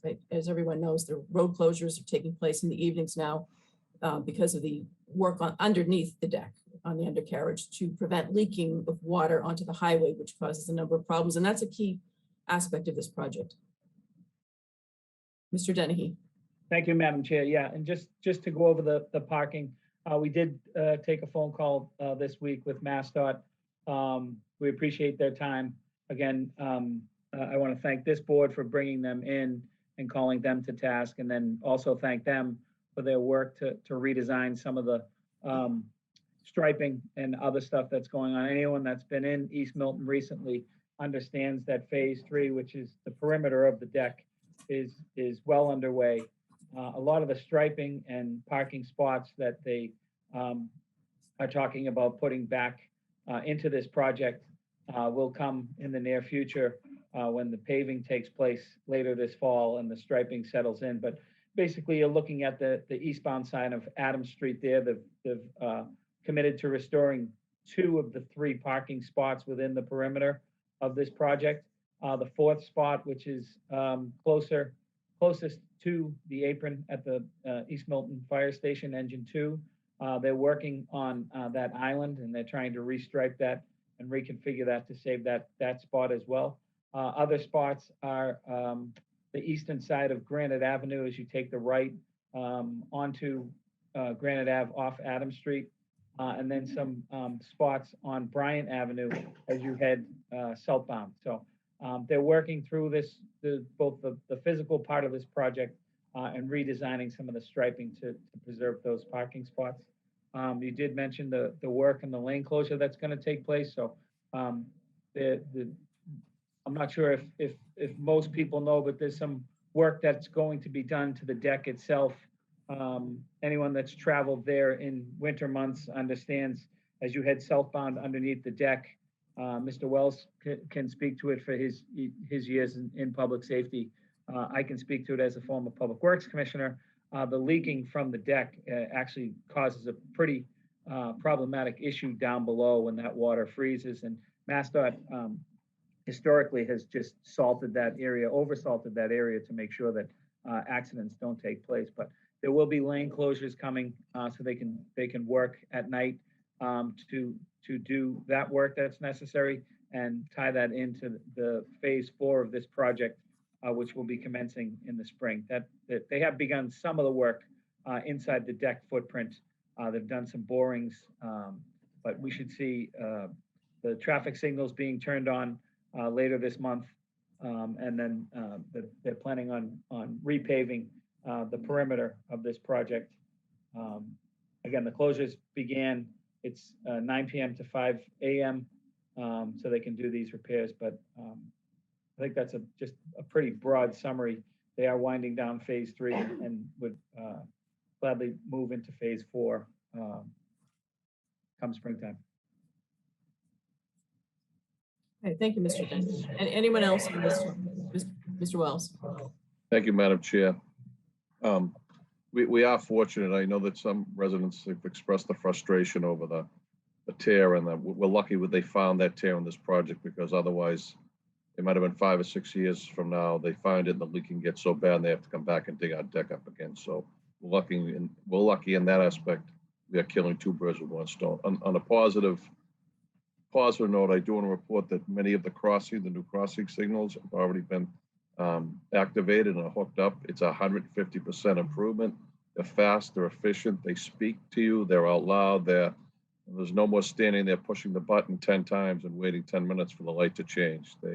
They are making, starting from Church Street at Adams going into the square, and they are very effective. So I'm glad that those very important aspects of 21st century technology are starting to come to life.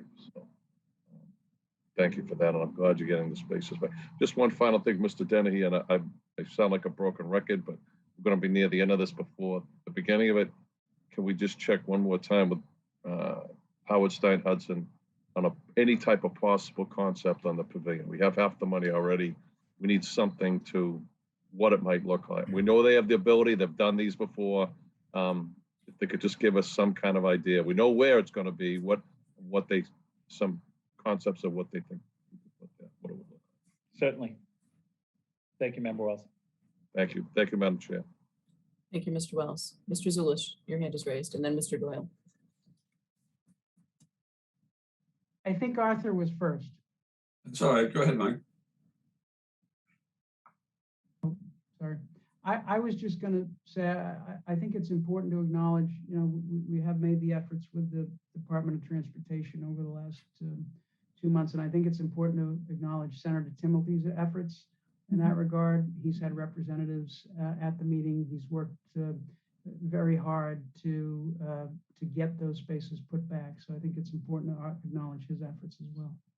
Yes, thank you. I'm glad you mentioned that. I should have said that Senator Timothy and his Chief of Staff, Hannah Buntick, have been instrumental, and we thank them for their efforts. So thank you, Mr. Zulus. Mr. Doyle. Thank you, Madam Chair. I have one question for Mr. Dennehy, but before going to that, I want to second the 2 points that Mr. Wells made. The correction of the leakage, if that's not done and done correctly, he's absolutely right. The impact down the road would be severe and worse than anything anybody thinks has been a problem to date. Second, the signalization, what an improvement.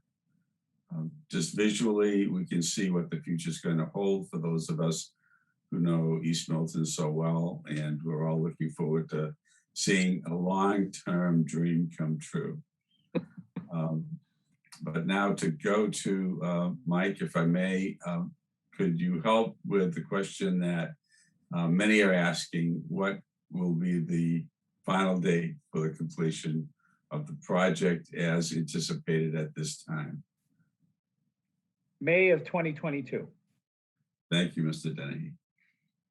We'll carve that in granite so that it can be understood and seen. We'll have the 350th clock put up. Yeah, we want to thank residents for all of their patience. We know it's, all of us drive through the square at different times. As 2 of our members live in the square, but all of us are in the square at different times for different reasons and frequently during the week. And we know it's caused an awful lot of traffic delays, confusion as the project has progressed. And we thank everyone for their patience. You have to break some eggs to make an omelet. It's hopefully the final result here will be worth all of the frustration that people have experienced once we get to this point of May of 2022, when the landscaping is in, the clock is in, the gazebo is in, and the traffic is flowing better throughout the site, which is what we were told throughout the process. Everyone knows we wanted to put parking on the deck, and that was shut down, I think, 4 years ago by the federal and state governments. And this is Plan B, but hopefully it's going to be the best Plan B result after an awful lot of hard work by many people at the state and federal levels and at the town level and by residents. So hopefully this gives people an update as to where the project is and what are the next steps. Anything else for this project? Mr. Zulus. Just biting the inside of my cheek on the timing, that's all.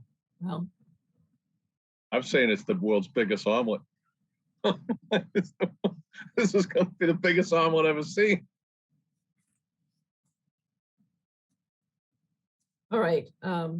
If there's nothing else on this topic, why don't we go on to the next item, which is another project that we'd like to see move more quickly, which is the Adams Street in Milton Village MBTA stairs and the repairs to those stairs. And we've at Mr. Zulis's request, we've added this to our agenda. It's something we've talked about in the past. I know Mr. Zulis, and when he was the chair of the board, and Mr. Dennehy can probably give a report on the discussions that were held at that time, 2 years ago now almost, with state officials and MBTA officials. There has been follow-up. I know that our legislator, Senator Timothy's office, has followed up on this recently. And so it's on our agenda for discussion of what our next steps may be and whether we want to renew our request to the MBTA to try to do something a little more expeditiously in light of a recent tragic circumstance in Boston at another MBTA location. So why don't I turn it over to Mr. Zulis, who asked that this item be put on the agenda. Thank you, Madam Chair. The meeting we had with the head of the MBTA, Steve Poftak, was in January of 2020. It was something done at Senator Timothy's initiative. It was Senator Timothy, myself, and Mr. Dennehy. We showed, and we reported on this meeting back in January of 2020, right? So a little less than 2 years ago. And we reported on this meeting. We reported at the time that we'd shown the pictures of the stairs that had been closed for a while, and really what I consider a blight on our town. And at that time, Mr. Poftak appeared to be struck by the presentation and said that he would do what he could. I think that was what we reported back. Here we are, a year and 3/4 later. There was follow-up in the spring by Senator Timothy's office, by Mr. Dennehy, and the answer, I think, is quite unsatisfactory. I mean, the answer is, well, we'll get to this when we do the Mattapan transformation project because there are ADA requirements. Well, the timing on that project is, I mean, I think it's at least 2 to 4 years. I think it's a 5-year project. So we've had a situation for several years now where we have had what I consider a dangerous blight on our town. These stairs are dangerous. They are closed up. It's a situation that is not helpful for anyone who wants to use the T. It's not helpful for the look or the feel or the safety of our town. I consider it a blight, and if the MBTA can't do something to fix that blight, I think the town needs to take some action. If this were in the private sector and someone created a blight on our property and wouldn't fix it, we'd have to take legal action.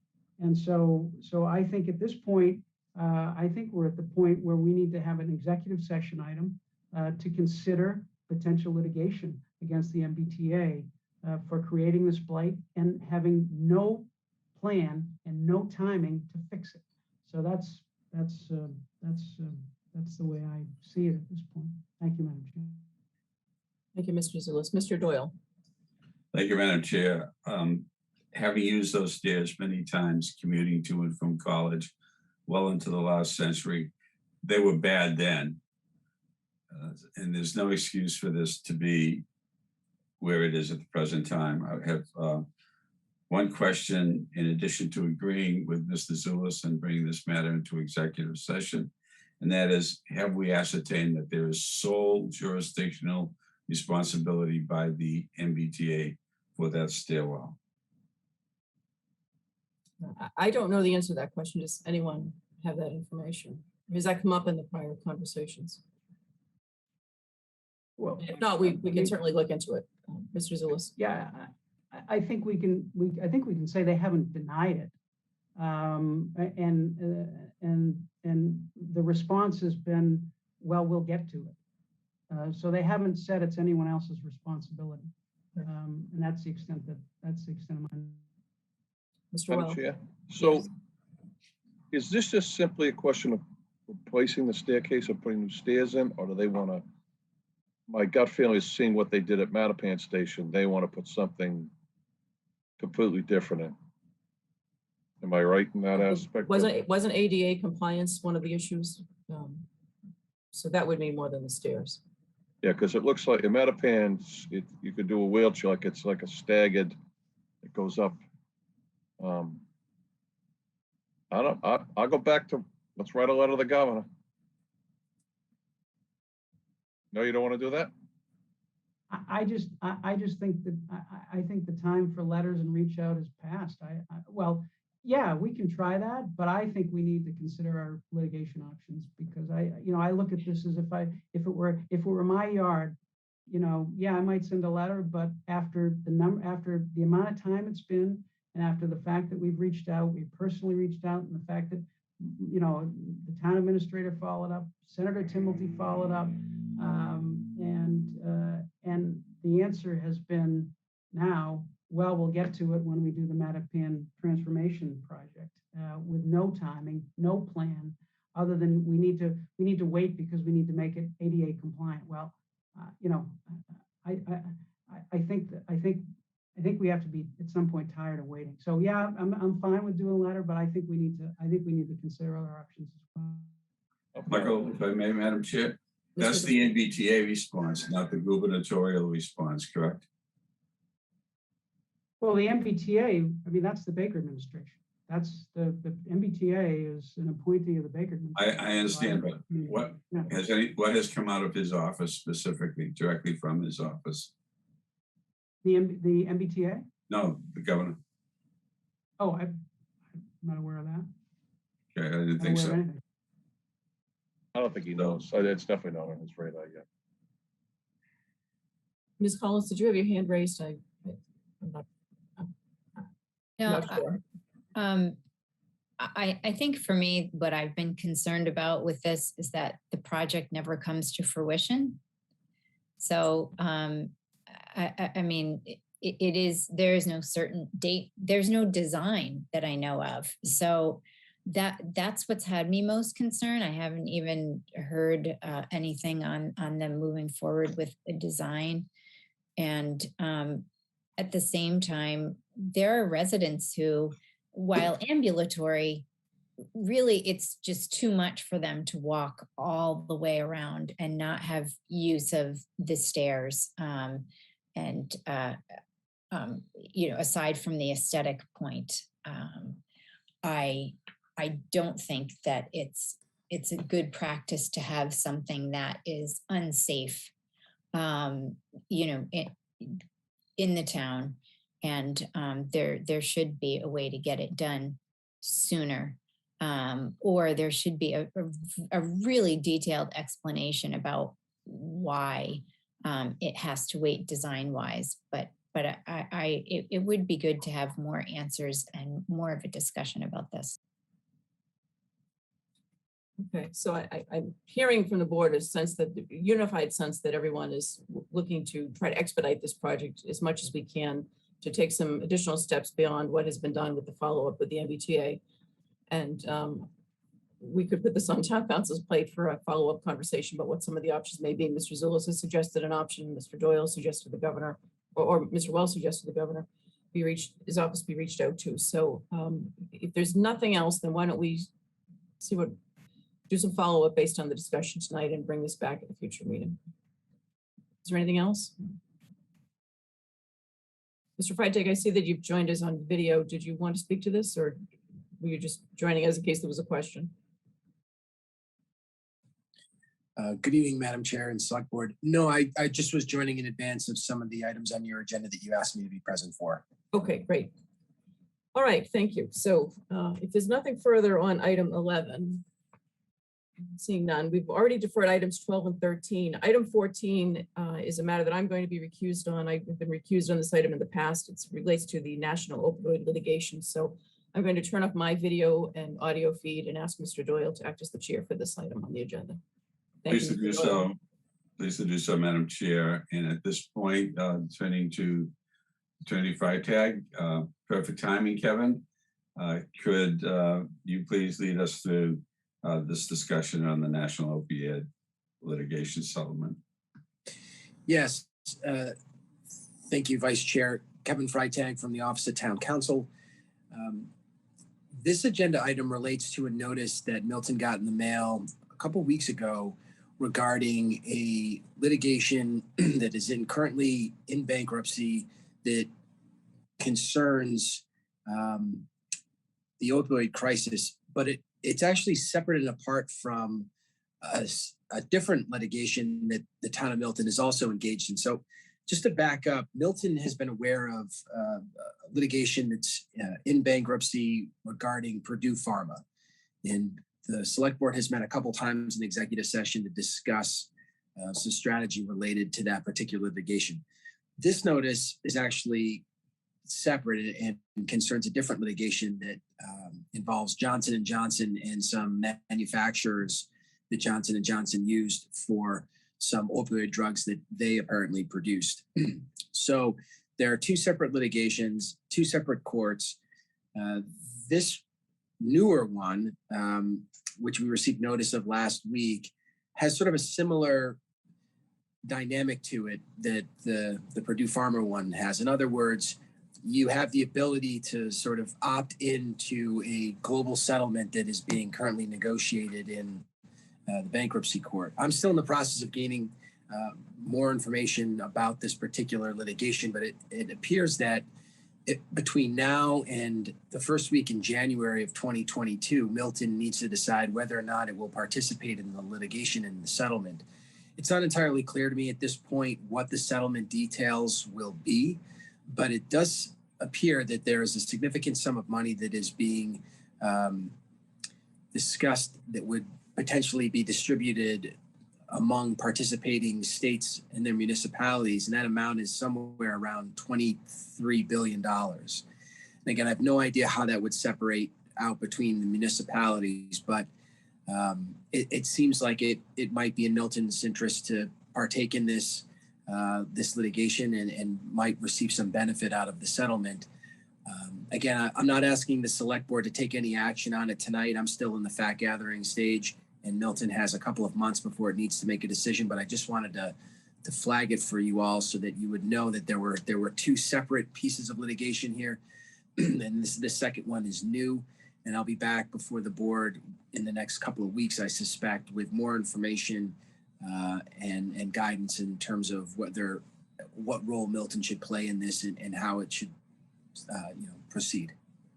Thank you very much, Mr. Freitag, and we look forward to that future information. In the meantime, are there any questions, any discussion on the part of the members of the board?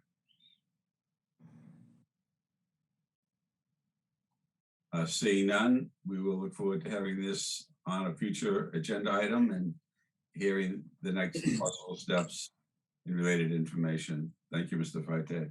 You're welcome. Thank you, Mr. Doyle and Mr. Freitag. The next item on our agenda, number 15, is also something the town council is going to update us on. It relates to a contract to complete a land survey for property. Parcel IDs are set out on our agenda. This is in the area of Dial Road and Blue Hills Parkway, and I'll ask Mr. Freitag to update the board. Yes, again, thank you, Madam Chair. Kevin Freitag from the Office of Town Council. So this is another issue that I wanted to bring to the board's attention. It deals with this piece of property that's sort of in between Dial Road and Blue Hills Parkway. This is, of course, part of the property where the track is located. There are some fields in that area as well, and there's also some conservation area. This was a parcel that came to the town of years ago and was given to the town in sort of two pieces, or in other words, part of it was to be used for conservation and part of it was to be used for passive recreation.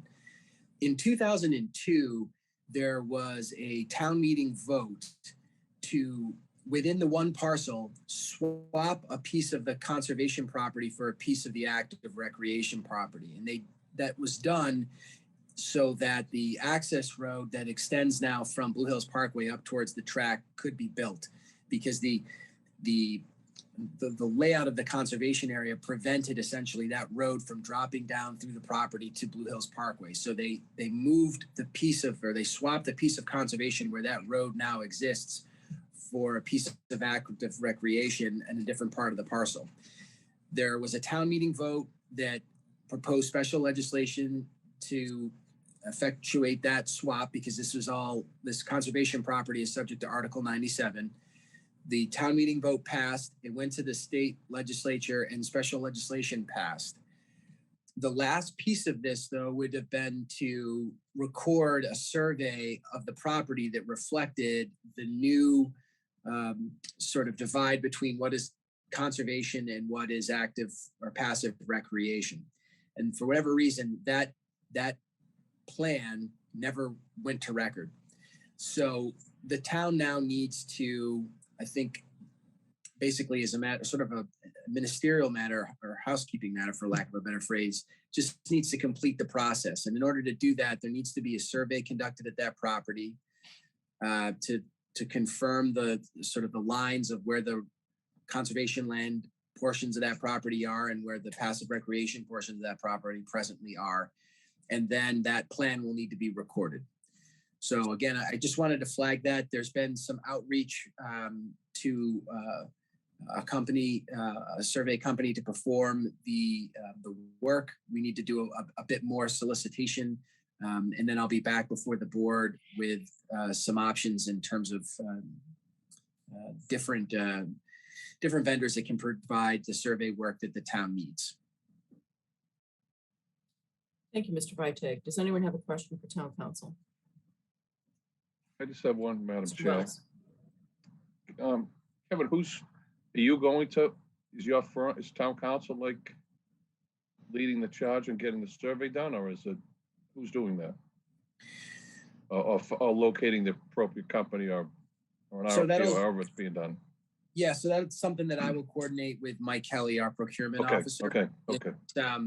We suspect that the amount is going to be over 10,000, but very close to that amount. But once it's over 10,000, there's a certain Right, set I of got it. and procurement law. So we're going to follow those steps, pick a vendor, and then come back to the board with that selection for approval by the board. Mr. Doyle?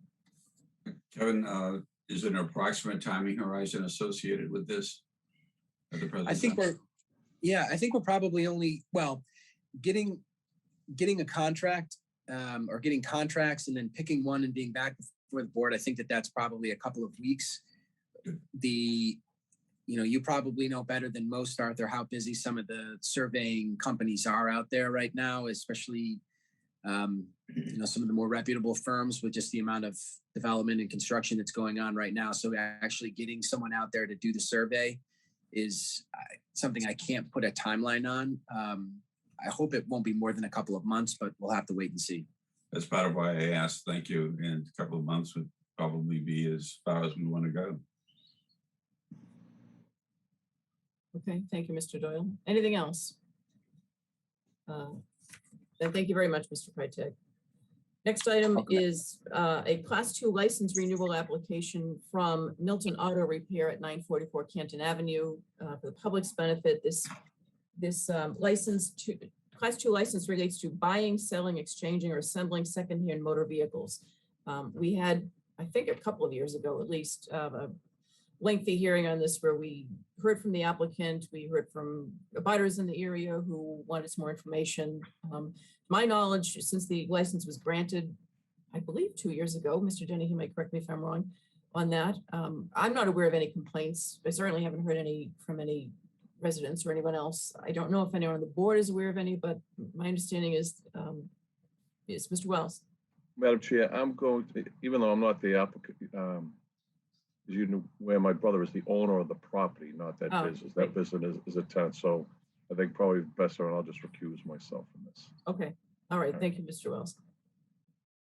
So I'm not aware of any complaints about this business, which really was explained to us at the time as being a rather limited business. If a customer of the repair shop was looking to purchase a secondhand vehicle, the applicant might assist that customer, but it's not a dealership where we have cars on the lot being offered for sale. So we went through all of that at the time. The application is up for renewal. We have the completed application, the fee's been filed, all the insurance paperwork has been submitted. The appropriate inspections have been done. So if there's any discussion, we should have that discussion. And if not, then the chair will entertain a motion to approve the renewal application of Milton Auto Repair, 944 Canton Avenue, for a Class 2 license to buy, sell, exchange, or assemble secondhand motor vehicles or parts thereof. If someone would like to make that motion. So moved. Second. Okay, motion's made and seconded. Any discussion on the motion? Ms. Collins. Well, for what it's worth, Madam Chair, I live very close to the business, and I'm in there for gas quite often, and I've never noticed a problem. It's well kept and clean, and the cars are out of sight, and so the people there are really courteous too. As I said, for what that's worth, but I haven't heard any complaints. So. Okay. Anything else? Hearing nothing, then all in favor of the motion. This will be a roll call vote. Mr. Doyle. Yes. Mr. Zulus. Yes. Ms. Collins. Yes. And myself, yes. And the minutes will record that Mr. Wells has been recused. Okay, so we'll invite Mr. Wells back to the meeting, and then we will move on to item 17. Item 17 is an anonymous donation to the Milton Coalition. So the chair will entertain motion to accept an anonymous donation to the Milton Coalition in the amount of $50. So, Madam moved, Chair, Madam I'll move to, I'm sorry, go ahead, Richard. So, Go to it. I'll second you. Okay, all right. So for the minutes, moved by Mr. Wells, seconded by Mr. Doyle. Thank you. All in favor? Mr. Doyle, Yes. Mr. Zulus, Yes. Ms. Collins, Yes. Mr. Wells. Yes, I'm just watching that clock, Madam Chair. We're getting into that hour. We're heading towards those late hours. Okay. Madam Chair, pardon me, Madam Chair, is this donation, we have one donation? right? Yes, yes, And is it anonymous? yes. So we're, yes. Okay. So okay. we're on to item 18, which is appointment of town council. We put this on our agenda to make sure we have our Ts crossed and our Is dotted. I always mix up that expression. I think I got it right. This would be a motion to appoint, so the chair would entertain a motion to appoint Murphy, Hesse, Toomey and Lahane LLP as town council for fiscal year 2021, which is the current fiscal year. Second. And Were you making that as a motion, Madam Chair? I was, You made that? no, why don't you make this, which is I offered to entertain the motion, so. So I'll make that motion. All right, moved by Mr. Wells. Do we have a second? Second. Seconded by Mr. Doyle. Madam Chair, if I might, you said, yes. if I may, Madam Chair, you said fiscal year 21, it's fiscal year 22. 21, 22. I'm sorry, fiscal 22. Okay, thank you. Current fiscal year. And in reviewing our records, we had not voted this in the spring as we normally do. So all in favor of the motion, Mr. Doyle, Yes. Mr. Zulus, Yes. Ms. Collins, Yes. Mr. Wells, Yes. and myself, yes. We are on to committee appointments. Moving right along, we have an appointment for the equity.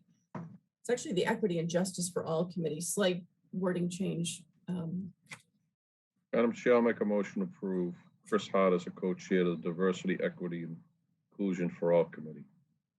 I'll second. And Chris Hart is a current member. The only motion is Yes. currently serving. So for the public's benefit, the only matter here is to vote him as the co-chair, which had been discussed at a prior meeting and recommended. All in favor of the appointment, Mr. Doyle, Yes. Mr. Zulus, Yes. Mr. Wells, Yes. Ms. Collins, Yes. myself, yes. Second item is. Madam Chair, I'll make a motion to appoint Massachusetts Port Authority Community Advisory Committee Representative Thomas J. Doherty, Esquire. Second. Okay, and this would be for a one-year term through October of 2022. Okay. Any discussion? All in favor, Mr. Doyle? Yes. Mr. Zulus, so I'm sorry, Mr. Zulus. I was just going to say, I think it's important to say that, Tom Doherty has put in, again, I think I mentioned it earlier, hundreds and hundreds of hours. He became the treasurer of the organization right away, and very soon after he was appointed, became a member of the executive committee through being the treasurer. And then when COVID hit, the MCAC lost a lot of its staff personnel. And so Tom took it upon himself to really take on a lot of the duties that needed to be done and added to his work level. So he's been working very hard for the town in this. As I mentioned before, there's work to be done, but we've had some success through his efforts over the last 2 years. And I think we're fortunate that he would agree to continue. I agree. I think the town has been well served by Mr. Doherty in this role. And the MCAC has been well served by Mr. Doherty in this role, I do believe. If there's nothing further, then we'll go to vote. Mr. Doyle? Yes. Mr. Zulus? Yes. Mr. Wells? Yes, absolutely. Ms. Collins? Yes. And myself, yes. Okay, meeting minutes. We have a draft of meeting minutes for October 1st, 2021. This was our meeting just over a week ago on a Friday morning. As we've discussed in previous meetings, we have now added to the meeting minutes a list of the documents in a separate place. They all are referenced in the minutes, but they're in a separate place at the end of the minutes at this time, as we discussed. Any changes or comments on the minutes? Seeing none, do we have a motion? I move to approve the minutes, meeting minutes from October 1st, 2021. And thank you, Madam Chair, for producing these. Second. Okay, all in favor? Mr. Doyle, Yes. Mr. Zulus, Yes. Ms. Collins, Yes. Mr. Wells, Yes. and myself, yes. Report of the Finance Committee. I'm sorry we're getting you on rather late. Thank you, Madam Chair. Not much to report. We did have a meeting. I can remember the date. I think it was last week. We met with members of the school committee.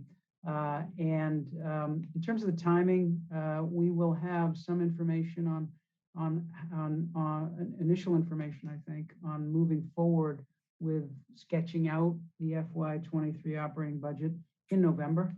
And so we're planning a meeting in November to start to do that. It was really premature thus far to do anything because we don't have any good numbers as yet, but hopefully by mid to late November, we will have some numbers that we can start, so we can start sketching out that operating plan. And similarly with the capital improvement plan, the capital improvement committee, I'm sure, will be meeting, and they'll drive that process. And then finally, on the American Rescue Plan funding, I think Mr. Dennehy can probably give the update on that, and also fill in anything that I may have missed or misstated. Thank you, Member Zulus, members of the board. Yeah, that's spot on. I do have a very important Zoom meeting tomorrow with the Norfolk County Commissioners and the Director, John Cronin. They're in the process of finalizing their portal. We're attending a Zoom tomorrow, myself and the Finance Director.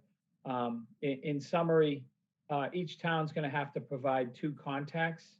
All of the submitted proposals will have to go on to this portal at Norfolk County. They've hired Clifton Larson to oversee this process. So tomorrow, myself and Karen Paval will be brought up to speed. It's an 11 o'clock Zoom with the 27 Norfolk County communities. In essentially a creator will be created. That's the person that will file the applications from this board for suggestions for the Norfolk County funding, and then a certifier, typically the town administrator. So most likely Finance Director Karen Paval will be the creator and I'll be the certifier. And then we'll work through the process of this portal. I appreciate the patience and the thoroughness that the Norfolk County group have done to get this ready. I also appreciate all the work that's been done by this board to start qualifying projects.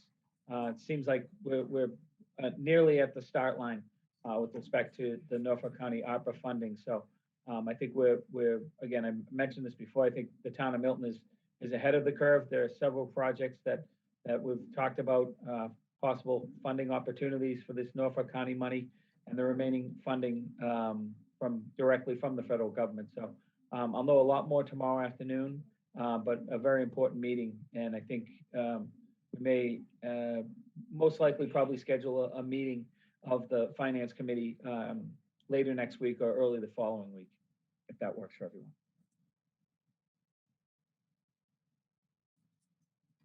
Okay, thank you, Mr. Doyle. Madam Chair, thank you. I would just augment by mentioning that there was considerable discussion about in the Finance Committee meeting about the systems infrastructure in the town of Milton and the need for that to be not only looked into, but replaced in a timely manner, considering the fact that one of the major vendors is reportedly going to be going away. And if a vendor sunsets arbitrarily, we are at any community, any user would be at great risk. I've had the responsibilities of my career to sunset products and to be sunset on by vendors. So please, let's keep that in the forefront. The other is that we have the direct funding from the federal government to the town of Milton. That's the responsibility of the select board, unlike the situation with the Norfolk County process. This is one that bypasses that. And we have a balance of approximately $440,000, if I remember correctly, Mike, from that first allocation. I believe we have our next meeting scheduled for the 22nd at 7 a.m. And I'd like to see if we can't start to flesh out some priorities for that money beginning at that meeting, so that recognizing what Kevin Freitag, the town council, said to us in terms of the competition for service providers, that we do not lose opportunities to have work done in a very competitive environment. Okay, thank you, Mr. Doyle. Is there anything else from the Finance Committee? Thank you for the comprehensive report this evening. Okay, we have some one-day liquor licenses. Madam Chair, I'll make a motion to approve one-day liquor licenses for the Eustace Estate for October 17th, 2021, the Eustace Estate October 24th, 2021, for Blue Hills Catholic Collaborative on November 6th, 2021. I take it that's the former St. Pius location, am I correct? That's correct. Additional. Yes. All right. That's correct. Second. Seconded by Ms. Collins. Any discussion? Hearing none, all in favor, Mr. Doyle. Yeah. Mr. Zulus. Yes. Ms. Collins. Yes. Mr. Wells. Yes. And myself, yes. Town Administrators Report. Mr. Dennehy.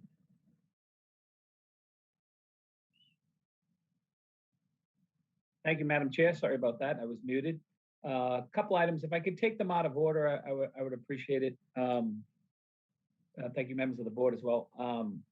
The COVID testing. So the town has been using CARES funding, which will expire on December 31st of this year. We've used approximately $602,000 to perform slightly under 7,100 COVID tests. We saw the most bang for our buck, the most heavily attended events for this regional free drive-through COVID testing took place last year before and after the holidays, understanding that people want to spend time with family and don't want to carry the virus with them. So we have scheduled 3 dates for COVID test days, and we will publicize them as we get closer to the date. Essentially, it's the Sunday before and after Thanksgiving, which would be November 21st and November 28th, and the Sunday before the Christmas, which would be December 19th. So we have penciled those 3 days in. We've got approximately enough funding to do just under 1,200 additional tests, and understanding the magnitude of the turnout last year, we think this would be a good use of those funds, which will expire at the end of December. And if they're not used, it's something that the town cannot be refunded for. So it has proven to be a great use of the CARES money, and we hope that it will be well attended those 3 days as well. Secondly, I just want to give a brief update on the animal shelter. So there was an administrative hiccup, and hiccup is a very small term, and it was a very unfortunate incident. One of the email addresses included in the request for proposals was issued incorrectly. We have 2 M. Kellys that work at Town Hall. The M. Kelly who was listed in the RFP was the incorrect M. Kelly. So under advisement from Town Council, they're working through re-advertising that contract. What did come out of that was there were several questions that arose out of the RFP process, and it is a twofold process. There's a subcontractor bidding and then a general contractor bidding. So out of that process and snafu, if you will, there were some questions that were identified. So we do now have the opportunity. Town Council is working with our Chief Procurement Officer to iron out some of those questions and revise those They're looking at getting this document to the central register on October 27th, which would allow for bids coming back to the town in early December. It's a very unfortunate situation. It was literally a administrative clerical error of using the wrong Kelly email address, but we have learned a lot with the questions that have been proposed, and we look to get this out the door quickly. There was a lot of concern that we saw. We received some emails and some phone calls from people that this will put the current animal shelter in a tough situation for the winter. Had this RFP gone through accordingly and without this snafu, it wasn't like the new animal shelter would have been constructed and replaced what we have up at Governor Stoughton Lane currently. This is a probably a 1.5 year long construction project to get this done. So the animals and our wonderful staff up there, Nancy Bersani and all the helpers, had planned on working this winter in that building on Governor Stoughton Lane anyhow for the winter. And we're confident we can get these bids back in by the first week in December. Subsequent conversations with Consolidated Facilities Director Bill Ritchie to make sure that the building up there at Governor Stoughton Lane gets everything it needs, understanding that we don't want to throw good dollars at that building, knowing that this new animal shelter and the funding sources will be coming down the road very shortly. So an unfortunate incident, and we're looking to rectify that now. Again, Town Council Kevin Freitag had conversations with the Owners Project Manager Paul Hogan and Chief Procurement Officer Mike Kelly today. So it is progressing. And again, they hope to have it advertised by October 27th. And the last item is just, I kind of want to throw out there on the heels of special town meeting taking place a week from this coming Monday on October 25th. I know the planning board has some articles that didn't make it to this October 25th meeting, but just basically throw it out there to this board to consider a special winter town meeting in January or February. And it's preliminary, but just to kind of get that ball rolling, understanding if the planning board articles aren't ready, in all likelihood, we wouldn't need a meeting, but just to get this on an agenda and get the ball rolling so we can pick some dates and secure the high school auditorium if necessary. And Mr. Denny, on that point, I can update the fact that I did follow up with the chair of the planning board, Denny Swenson, regarding where they're at in the process. They have a lot on their plate right now. There are some articles that the accessory dwelling unit article was deferred from the spring to potentially the fall and then to the winter. The memory care zoning that they're working on with the hospital and others is in process, but there's a fair amount of work still to be done on their articles. So, and there was a tree related article that they submitted initially for October, and that was then removed from the warrant and deferred to the winter. So in talking with the chair of the planning board, the thinking is that we're probably looking at a February timeframe rather than January, but I'm hopeful that we'll have more information within the next couple of weeks as to whether we need to go forward in February with a special town meeting for some of these articles, or whether we should defer these until May. Hopefully we can schedule one for the winter, but it's really driven by the zoning articles that the planning board is working on. It's possible that we could have an article or two that, if we have a winter town meeting, we could add to that agenda rather than to the annual May town meeting agenda. But the winter meeting would be driven largely by the planning board and any other body, any other public body in town that might have a topic that's somewhat time sensitive. So more to come on the date, but I think we'll have a better sense in the next couple of weeks. Thank you, Madam Chair. Okay, anything from Mr. Dennehy from the members? If not, chair's report. I wanted to mention at our meeting on September 22nd, DPW Director Chase Berkeley met with us and gave us his department's update. And the next morning, we all received an email from him stating that there was one item that he really wanted to mention that evening and had neglected to do so. And that was that Darlene McGrath, an employee of the DPW, recently celebrated her 35th anniversary with the town. And as Mr. Dennehy and others who are, Richard, anyone who's worked in the public sector knows there are conflict of interest rules, so we can't give out gold watches, and there's limited budgets, so we can't give out bonuses. But what we can do is publicly recognize good work that's done by town employees and milestones that town employees receive. And I wanted to just read the benefit of the public who don't always see some of the employees at town hall, including in the DPW and in other departments. I wanted to just read from Chase's email, his comments on Darlene celebrating 35 years with the town. And he wrote to us on the 23rd of September, yesterday marked Darlene McGrath's 35th year with the Milton DPW. She is 100% the rock that our financial administration office rests on at DPW, administering the collection of nearly $20 million in annual water, sewer, stormwater, and trash billing. And that is just the start of it. Her dedication to her career at the DPW is unmatched. She is usually the first one in the parking lot in the morning, and is often known to sneak in on Saturdays to make sure everything is wrapped up for the upcoming week.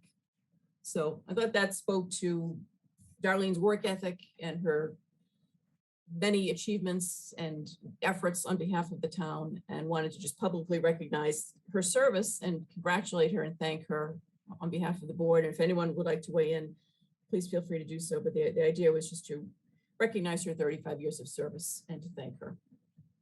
Mr. Dennehy. Madam Chair, yes, I echo your sentiment.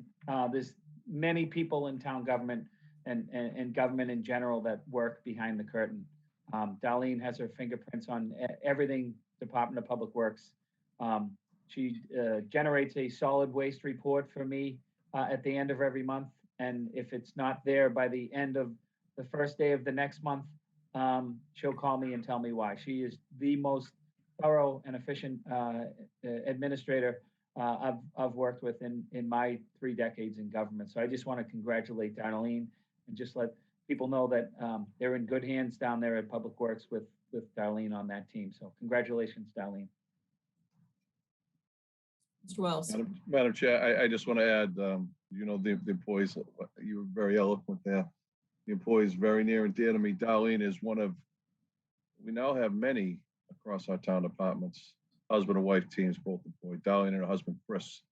Chris also a long time, many year member of the DPW. He's the man who handles most of our trees. He is one of our tree experts in town, and they arrive together first thing in the morning at the DPW. So it's a joint effort. It's wonderful to see couple, husbands and wives who give so much of their lives. Congrats to Darlene, well deserved. Okay, thank you. The only other thing that I'll report is just that Mr. Wells and I attended on behalf of the board the ribbon cutting ceremony on Sunday for Playa Bowls, a new restaurant in East Milton that we had previously approved a common victular license for. And it was quite a success with a line of people down Adams Street, right around to the corner of Abbey Park. So we wish them much success. Nice to welcome a new business to town. I have nothing else to report. Do we have any reports from members this evening? Mr. Doyle. None here, Madam Chair. Mr. Zulus. No report, Madam Chair. Ms. Collins. No report. Thank you, Madam Chair. Mr. Wells. I do have one, Madam Chair. I want to give special shout out and thanks to Allison Quinn, Tim Zawinski, Maria Fernandez, right? Have I got that? Did I say that correct? Yes. Maria Fernandez. That's correct. As Ms. Collins attended with me, we had an excellent meeting last week on the Neponset River between the city of Boston, the city of Quincy, and the town of Milton on steps moving forward towards much of what came out of your chair many years, come out of your committee, Madam Chair, on improvements to the Neponset River from the Milton Landing all the way out to Squanah Point Park. It was well represented by all the agencies. There was a very extensive interest by both the city of Boston and the city of Quincy. Although the city of Quincy is the newer player to the town, they've not really been involved in much of this. Ty and Bond, who is one of the major consultants for the Seaport Council, actually hosted the whole thing. The city of Quincy Marine unit provided 2 boats to take all of us from the landing all the way out and back. I will say there are 2 things that are very important on this river that I think all of us realized, and I think it's for Melinda and her first time out there. Even though it was a lousy day, you get a totally different perspective of the Neponset River as how it affects and relates to this community and what an important, as I always say, it's a jewel of the community. And I think everyone who had never been on it before was really impressed. But the good news is that everyone is excited about this. We believe it'll be a joint application to the Seaport Council between the 3 of us. The first step will be, and you can tell me where I go wrong here. If I go off base here, Melinda, will be for design, will be for design. As far as the dredging aspect of it, it would probably be a phased thing, with us being the priority, the first one to receive dredging, and then the city has a couple other dredging projects. The city of Quincy does that they want to get done first. Theirs isn't as important as ours, but between the 2 of us, the most 2 important things of that river are the ecological importance that we know from the smelt hatchery and the work that's going to be done upstream with the pollutants being taken out, but especially for the city of Boston, is more of a, they're very interested in it from a transportation point of view. The possibility of running water taxis from Port Norfolk, which has I'm not sure how many projects there, but they have 500 or 600 projects, units that have just been approved in that area between the old Swiss Chalet on Galva Boulevard by Tinian Beach. The old Blindstrips has just been approved for 300 units. Mr. Wells, can I interrupt for a moment? Would you like us to put this on a future agenda?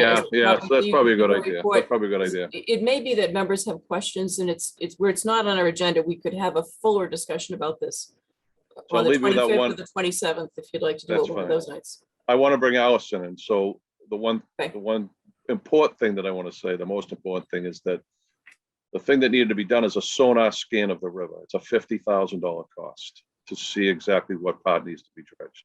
And Cashman Corporation, who is the primary dredger in the Boston Harbor right now, has agreed to provide this to the 3 communities at no cost. And it would be part of any in-kind match, like a soft match from us towards any grant application that we put forward. So that was a very generous thing, and they brought that to the table when they came to our meeting. So if you want to put it on for update, we could do that at a later date, but it was a very productive day, and I think all of us are very excited about it. It's, if we want to bring Allison in, it sounds like it might be more appropriate for the meeting on the 27th than the 25th. That's fine. That's fine. So why don't we target it for that date? And that actually takes us right into future meetings, and we'll be sure to put the scan issue, solar the scan issue that you just mentioned on the agenda for a discussion of that as well. But, so thank you for that update. Okay, a future meeting and agendas. So we're meeting on the 25th. Normally we meet an hour before town meeting starts. This is on Monday evening. So the suggestion would be to meet at 6:30. Is everyone comfortable with meeting in person at the Council on Aging, which is where, consistent with what we've done in the past, but I want to get people's thoughts on that. And we in the past, we try to separate out in a large room, the moderator, the town clerk, and some of the IT folks and others who are helping to run the Zoom meeting would also be there. Would be close, I believe will be close to the public as it has been previously, unless there's someone who needed computer assistance. So 6:30 in person at the COA, is that good for everyone? Okay. And then our fall town meeting is at 7:30 that evening. Our next meetings will be October 27th and November 10th. We do have to revisit the second meeting in November, because it's, according to the normal schedule, will be the evening before Thanksgiving, which is not usually convenient for many people. So we could either kind of go back to back weeks with the 10th and say Wednesday the 17th, or change both dates so we meet in the 1st and 3rd rather than the 2nd and 4th weeks. Does anyone have a preference, or is anyone unavailable on the 17th? We should stay away from. We could also give this some thought. Everyone look at their calendars and work this out on Monday, the 25th. Okay, so why don't we defer the 2nd November meet, or both November meeting dates until our meeting on the 25th. Community happenings, Mike's 5K is happening this Saturday. So for anyone in the public who would like to take part, that there's a run or a walk to benefit the Substance Abuse Prevention Coalition, which is now called the Milton Coalition. Mr. Dennehy, did you have something else? Yes, thank you, Madam Chair. So also Saturday morning, and they don't overlap, the town is hosting its annual household hazardous drop-off day. That's from 9 to 12 at the DPW yard. It is rain or shine. I know the weather looks good now. They think that storm front is going to slow, and Saturday looks nice both for Household Hazardous Waste Day and Mike's 5K. It's a rain or shine event. It's free to Milton residents. You will have to prove residency though with a utility bill or a license, but it's our one day for residents to drop off household hazardous waste. It's usually a pretty busy day. They do great work up there. It's a pretty efficient line. We do see the line spill over to Reedsdale, but well maintained by DPW and the Milton Police. So October 16th, Saturday morning, 9 a.m. to 12 p.m., 629 Randolph Ave. Thank you. Thank you. Anyone else? Community happenings, Ms. Collins. Mr. Dennehy, you might need to help me out. But I think that the Milton Police Department is having Drug Take Back Day on October 23rd. Is that right? I think that's from 10 to 2. That's correct. It's that Saturday. Yep. Yeah. Okay. Anything else? Hearing none, we're at the end of our agenda. We have no executive session this evening. Do we have a motion? Nice. So moved. Motion to adjourn. We have a second. Michael's smiling. See, he's done. Second. All in favor, Mr. Doyle? You're muted, but I can see you say yes. Yeah. Mr. Zulus? Yes. Ms. Collins? Yes. Mr. Wells? Yes. And myself, yes. Thank you, everyone. Have a good evening. Thank you, Lynn. Thank you. Thank you. Nice to meet you, Lynn.